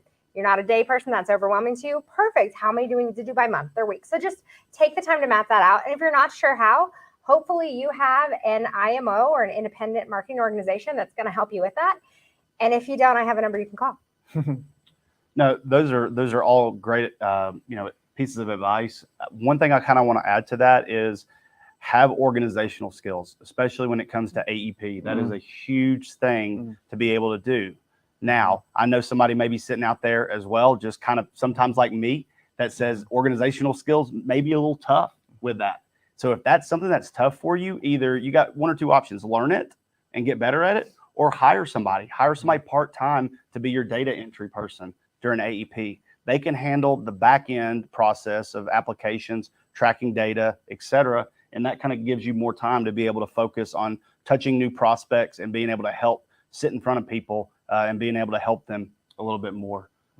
Something I kind of want to hit on that Ryan said too is, reaching out to your current clients, even if you've reviewed everything and you know that what they're in currently is the best step moving forward, because reaching out to them keeps you at the forefront of their mind, but also they're going to church, they're going to dinners, they're hanging out with their friends. And at that time, somebody's getting bombarded with everything and is confused, even though they may not have, been a referral person for you during the year. Now at that time, hey, why don't you go talk to my advisor? Why don't you go talk to my agent with this? They can help you as well. So always touching with your current clients, even if they're going to stay in the same plan, to be able to breed those referrals even more. It also helps to ensure that they don't become a victim to someone calling them and putting them on something that doesn't fit. Yeah. When they've heard from you and they're like, oh, I'm on the best plan, because they get dozens of calls a day, right? So that helps with their peace of mind too. I love that. Corey Hybert asked a follow-up question. I think I'm just going to keep it rolling. She says, for AEP, should we focus more on client retention or new client outreach? There's only so much time. We want to make the most of it. What would you guys recommend? So I'm going to jump first again. We'll go in order, I guess. I think you got to focus on both. So how do you prioritize? I think that's where we go to what Tanner was saying about staffing. So we're going to do things to reach out and touch on our clients and drip on our clients and service our clients and take care of our clients because they chose us, and we're going to provide that lifetime value and service to work with them in doing reviews and different things like that. But we also in my office have a system in place where so my assistant is licensed and with their health and life license. And so typically the way it's going to work is when someone calls in to have a sit down, she's going to most of the time take my current clients and do the reviews because there's only so much time in a day, right? So I'm going to my calendar is going to be filled with appointments with new clients to the agency and new to the business, whereas she's taking care of the reviews of the current clients that are already a part of the agency, because it's important to focus on both. And so I think that's a good question. It's the right question to ask, but I think you figure out a way with like what Tanner was saying with staffing is figure out a way so you can really do both well. Yeah, no, I agree. I think that knowing Corey and his office, that obviously the residual income is part of the reason that Medicare is so attractive, right? We want to build that residual income over time. And so if we don't retain our clients, we won't build the same residual. So I think that when you're the key advisor that really knows how to sell and how to help clients, then your time may make more sense with those new clients until you have somebody really mentor it up.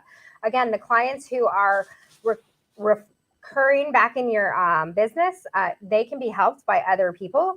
Also, if you're sending out letters and emails and you're dripping on your clients constantly, it's okay if it takes a little longer to get them scheduled in. Somebody who's brand new, we're a very instant gratification society. So you have a little more wiggle with those other clients as long as they know they're important and you communicate. Yeah, I mean, Corey, it's all about where you are in the scaling process too. You know, how big is your current book? How many clients are you reaching out to, and making sure that you're having those reviews? But that goes for anybody too, where you are within the scaling process. You know, I'll just be as transparent as possible. We're a retirement planning firm. So not only, you know, I'm the last missing piece to that holistic retirement planning firm with starting the Medicare side. So it's just me.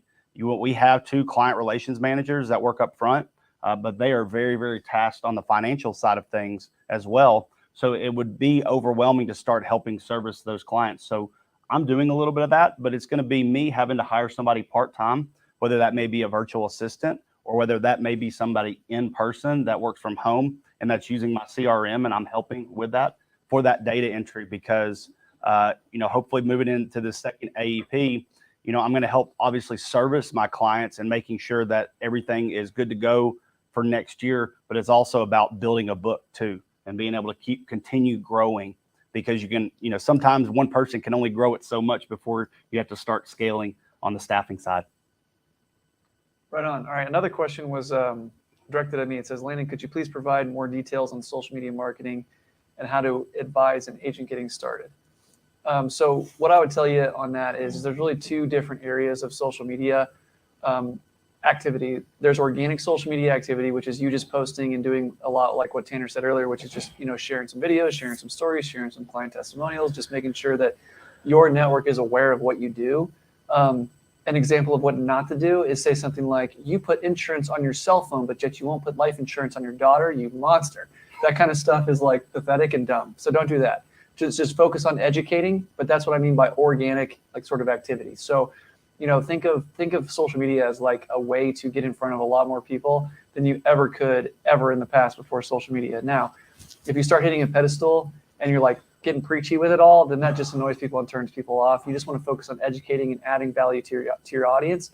You also want to try and show stories that want to attract the type of people that you want to attract. So if you end up with a really awesome meeting with a client that's sitting in your office, whip out your cell phone and take a quick video and say, hey, you know, this was, you know, Jennifer just had, you know, let's talk about whatever, just a quick testimonial, and then show that. And what happens is a lot of people that fit the same sort of pedigree as Jennifer is going to be like, oh, I kind of have that same situation. I might want to reach out. Even if they don't reach out right away, it's imprinting in their mind that Ryan Nutter helped Jennifer.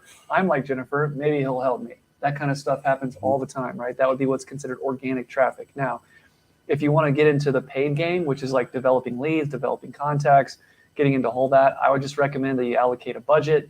My recommendation is probably at least $350 a month of actual ad spend. I'm sorry, a week of ad spend. So like $1,000 a month of actual ad spend to Facebook.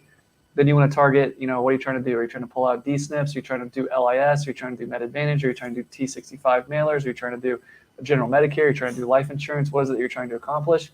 And then go after that and just pull those leads out of that platform. Social media is like never before, allows us to reach the masses. So if you really want to use social media at its really the best way that's being used right now, you want to have your organic stuff that you are doing, which is just telling stories and educating and showing people what it is that you do on a day-to-day basis. And then on the paid side, use those campaigns to generate leads and take those leads and drop them into the CRM that Tanner and I have been talking about. And in that CRM, you then have the email address, the phone number, the first name, last name, favorite color, whatever it is that they asked. And then you then follow up, or you have automation set to follow up as well. So, you know, and when it comes to social media, I can't exactly tell you exactly what to do because it depends on how your business is structured. It depends on what agent, like how you, what type of product you actually sell. It depends on where you're trying to sell it. Are you selling virtual? Are you selling in person? You can use, you know, social for filling seminars, all kinds of stuff. So I would just recommend if you have any questions on that, you can just reach out to me directly. It's just landon@secureagentmarketing.com, and I can get you in touch with somebody that'll help you out. All right, a couple more questions, then we'll wrap it up. One of the questions that I thought was really good was, how long does it usually take to complete your certs, and what time should I set aside?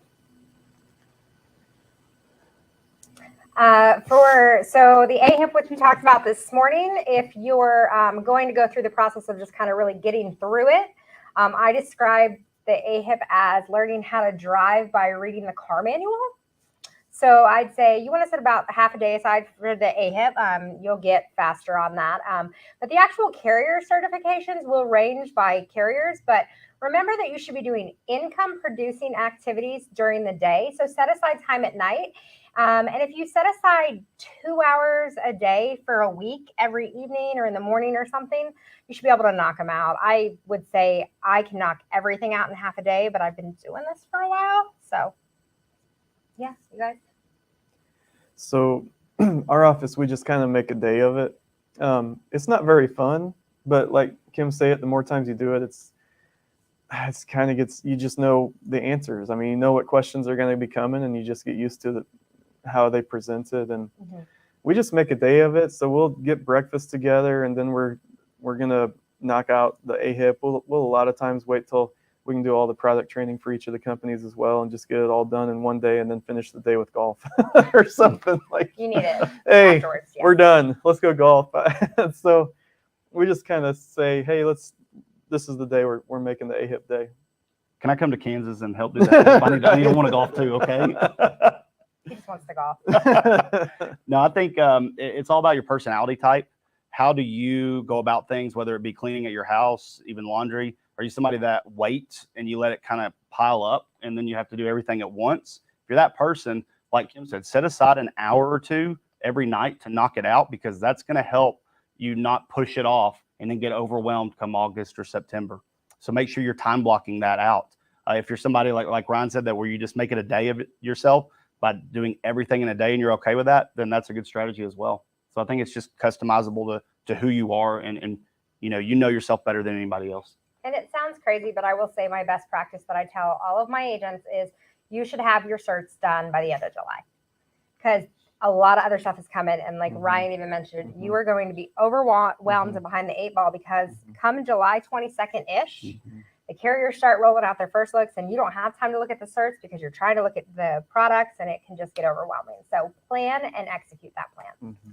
Well, I got another question that I think is going to, I think each of us are going to be able to elaborate on this particular deal. I'd like to maybe ask the question, then I'll take it first, and then we'll let you guys go from there. So question is, do you sell in the field, in the office, Zoom, etc., or all of the above? Which one is best and why? So what I want to come from a perspective is I've never sold an insurance application in my life. I've never done that personally. I don't plan on doing that. I'm not licensed. I'm a marketer. That's what I do. But between Cody Askins and I, we do all these road shows, and we speak to insurance agents all across the country and have a pretty good understanding of what's going on. And one of the things that I think is really interesting right now, I was in LA last week, and there was a bunch of people that were there for the road show.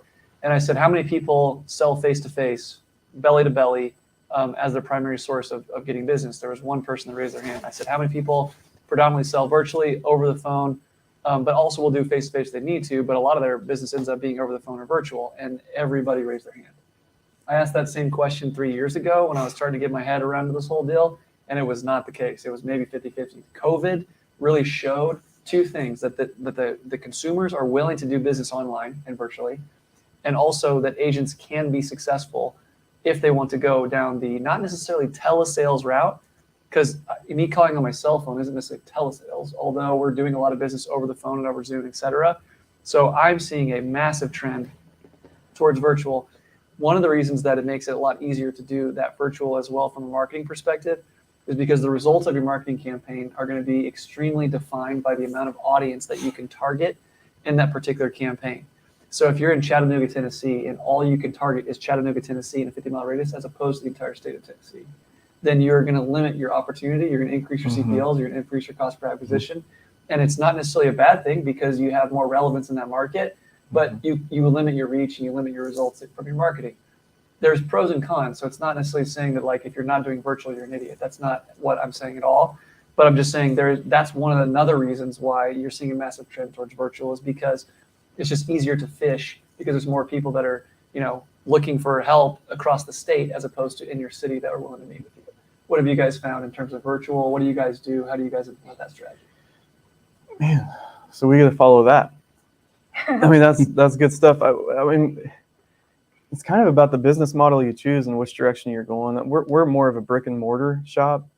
I mean, we're licensed in 30 some states. So we've got clients all over the U.S., but most of our marketing funds and budget is in the local area. And I mean, we've made our office so it's a nice office. I mean, when people walk in, I want it to be an experience, and I'm all about the referrals. I mean, you can't beat the ROI on a referral.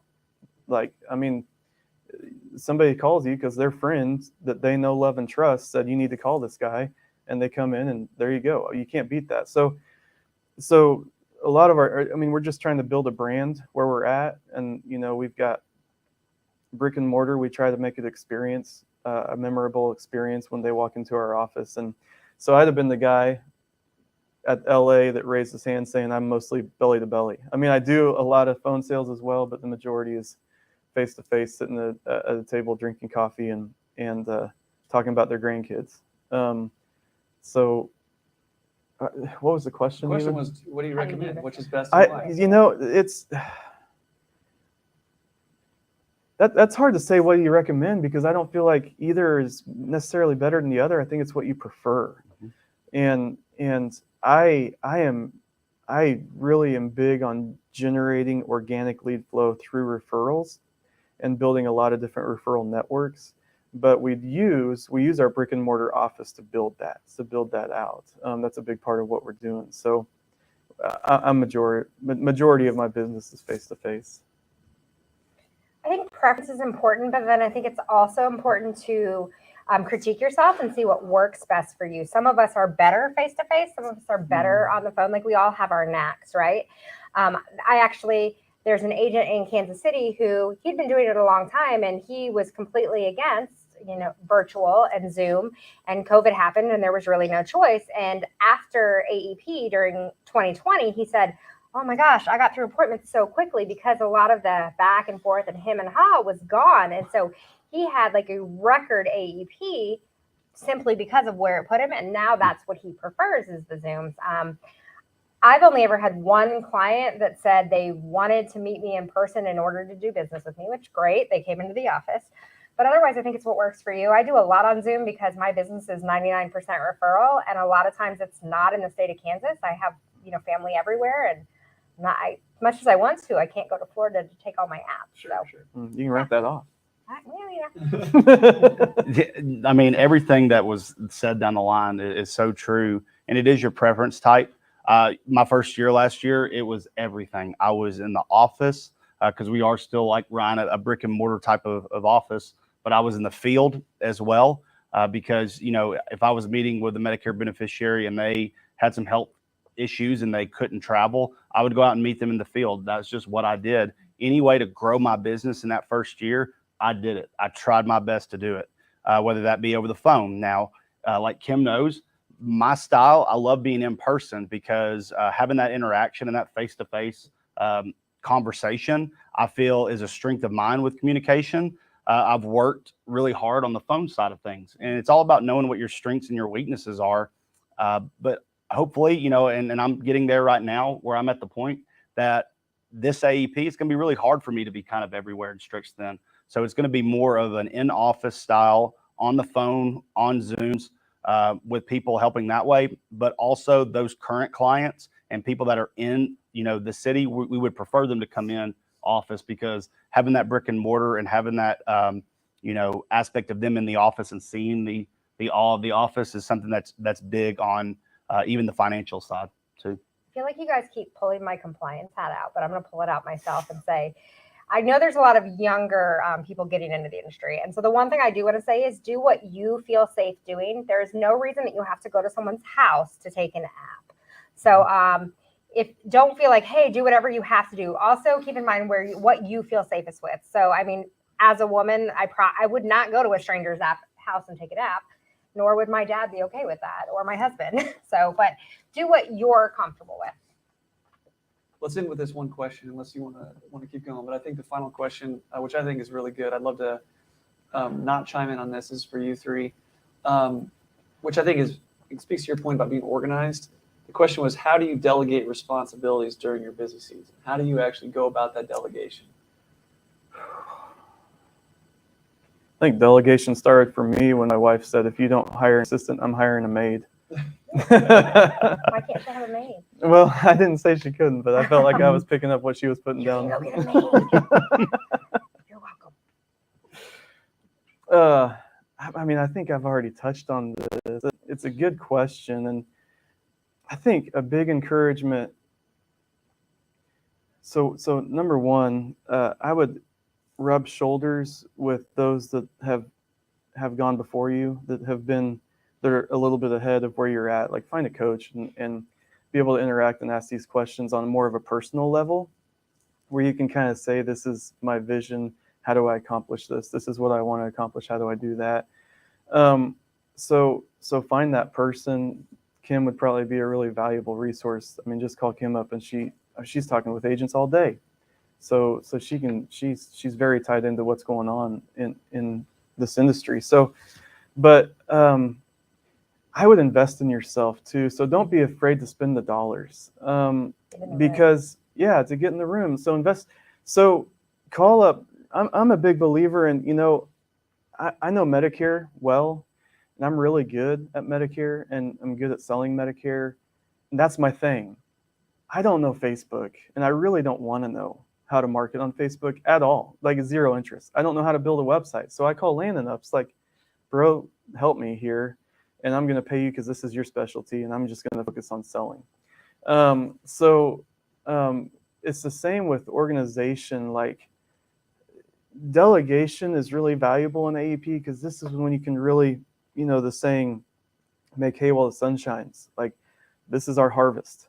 That's our season. I mean, we work it all year long, but as far as, if you want to write 100 apps in a month, AEP is the time to do it, really, right? So figure out a way to invest in your agency and your business so that you can sell to new clients. And I think it's okay to stretch yourself by bringing on support and staff. I mean, maybe even virtual assistants is a big thing now. I mean, you can check that out. Call Kim, ask her about virtual assistants, and it's cheap. But I think that you really got to just kind of and pick someone's brain, spend the brain power on figuring out. It's all about growth. We should be geared towards growth in AEP. So what can I hand off so I can focus on growth and be willing to spend the money to do it, because it's going to come back to you down the road, and you're just investing in yourself. I also want to go back and say, because I don't really know where you're at that's watching this, and expectations can be dangerous, and we see videos of guys like Landon brought up Joshua Young's writing 400 apps in AEP last year. It's phenomenal, and good for him. He's killing it, crushing it, right? You shouldn't necessarily place that expectation on yourself if you're a couple of years in the business.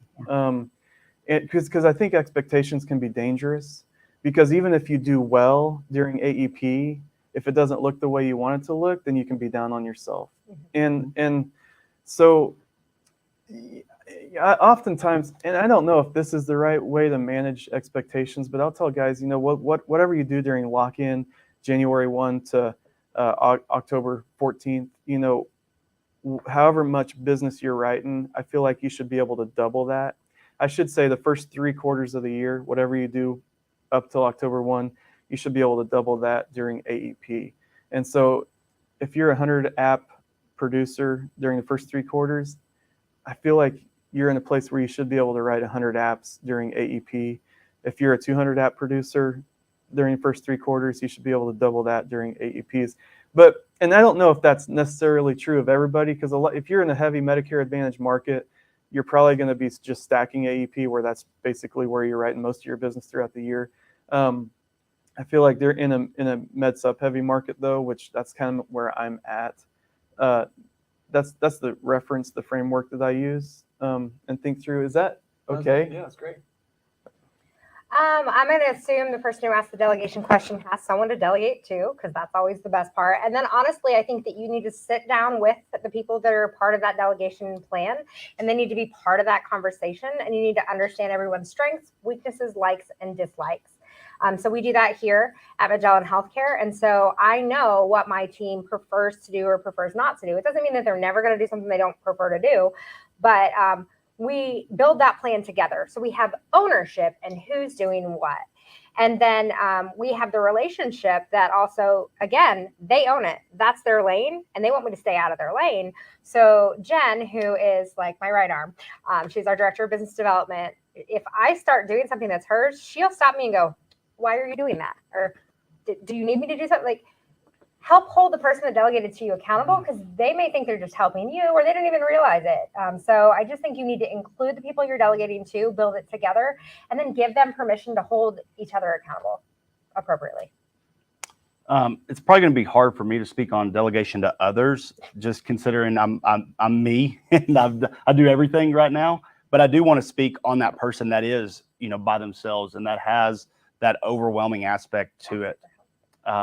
Ask for that help. I don't care who that is, whether that is call Kim if you're partnered with Magellan, or if it's somebody else. Call somebody and have them hold you accountable, but also holding yourself accountable when it comes to things.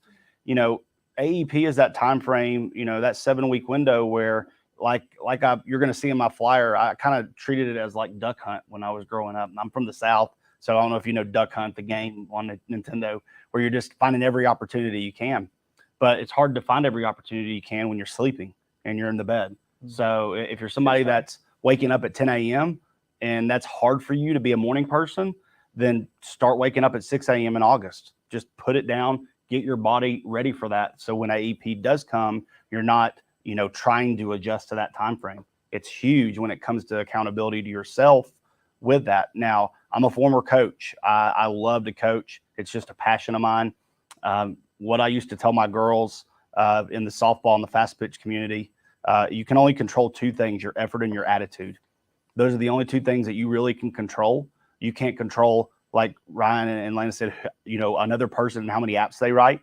You can't even really truly control how many apps you write, because you can't control the other person on the other side of the table's mind in signing that application. But you can control your effort and your own attitude. And if you're always positive and you're always energetic and wanting to help people, that is going to breed and attract people to you, because people want to work with people that are positive, that they know are going to help them. Just think of it yourself. I don't like talking to negative people. Everybody kind of deflects themselves when it comes to that. So if you can control your effort and your attitude every single day, it doesn't matter how long it takes you, you're going to be successful.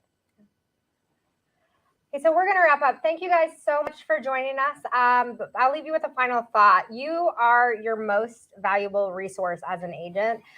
Your license, that's important. And you are important to the IMOs that you're working with. So if you're not sure who you're going to work with, or you're not sure if you're getting what you need, interview. You should be interviewing your IMOs. You should be asking them how they're going to help you, what they bring to the table, what they expect of you in return, all the things that we're talking about. These should be things your marketing organization should help you with. It's not just, hey, let me throw money at you. It's, are you holding me accountable? Are you helping me? What systems are you providing? So if you have questions about those things, I know there's a lot of great options out there, but make sure that you are selfish and you think about what you need, and then interview the IMOs that are going to give you what you need. So thank you guys for joining us. Again, partner with MHC.com, securityagentmarketing.com is that the appropriate website? Yep. And then lassohealthcare.com. And if you want to reach out to Tanner, you can reach out through me as well. Their website is guardianinvestmentadvisors.com or GIA. GIAplantoday.com. Thank you guys. Have a great day.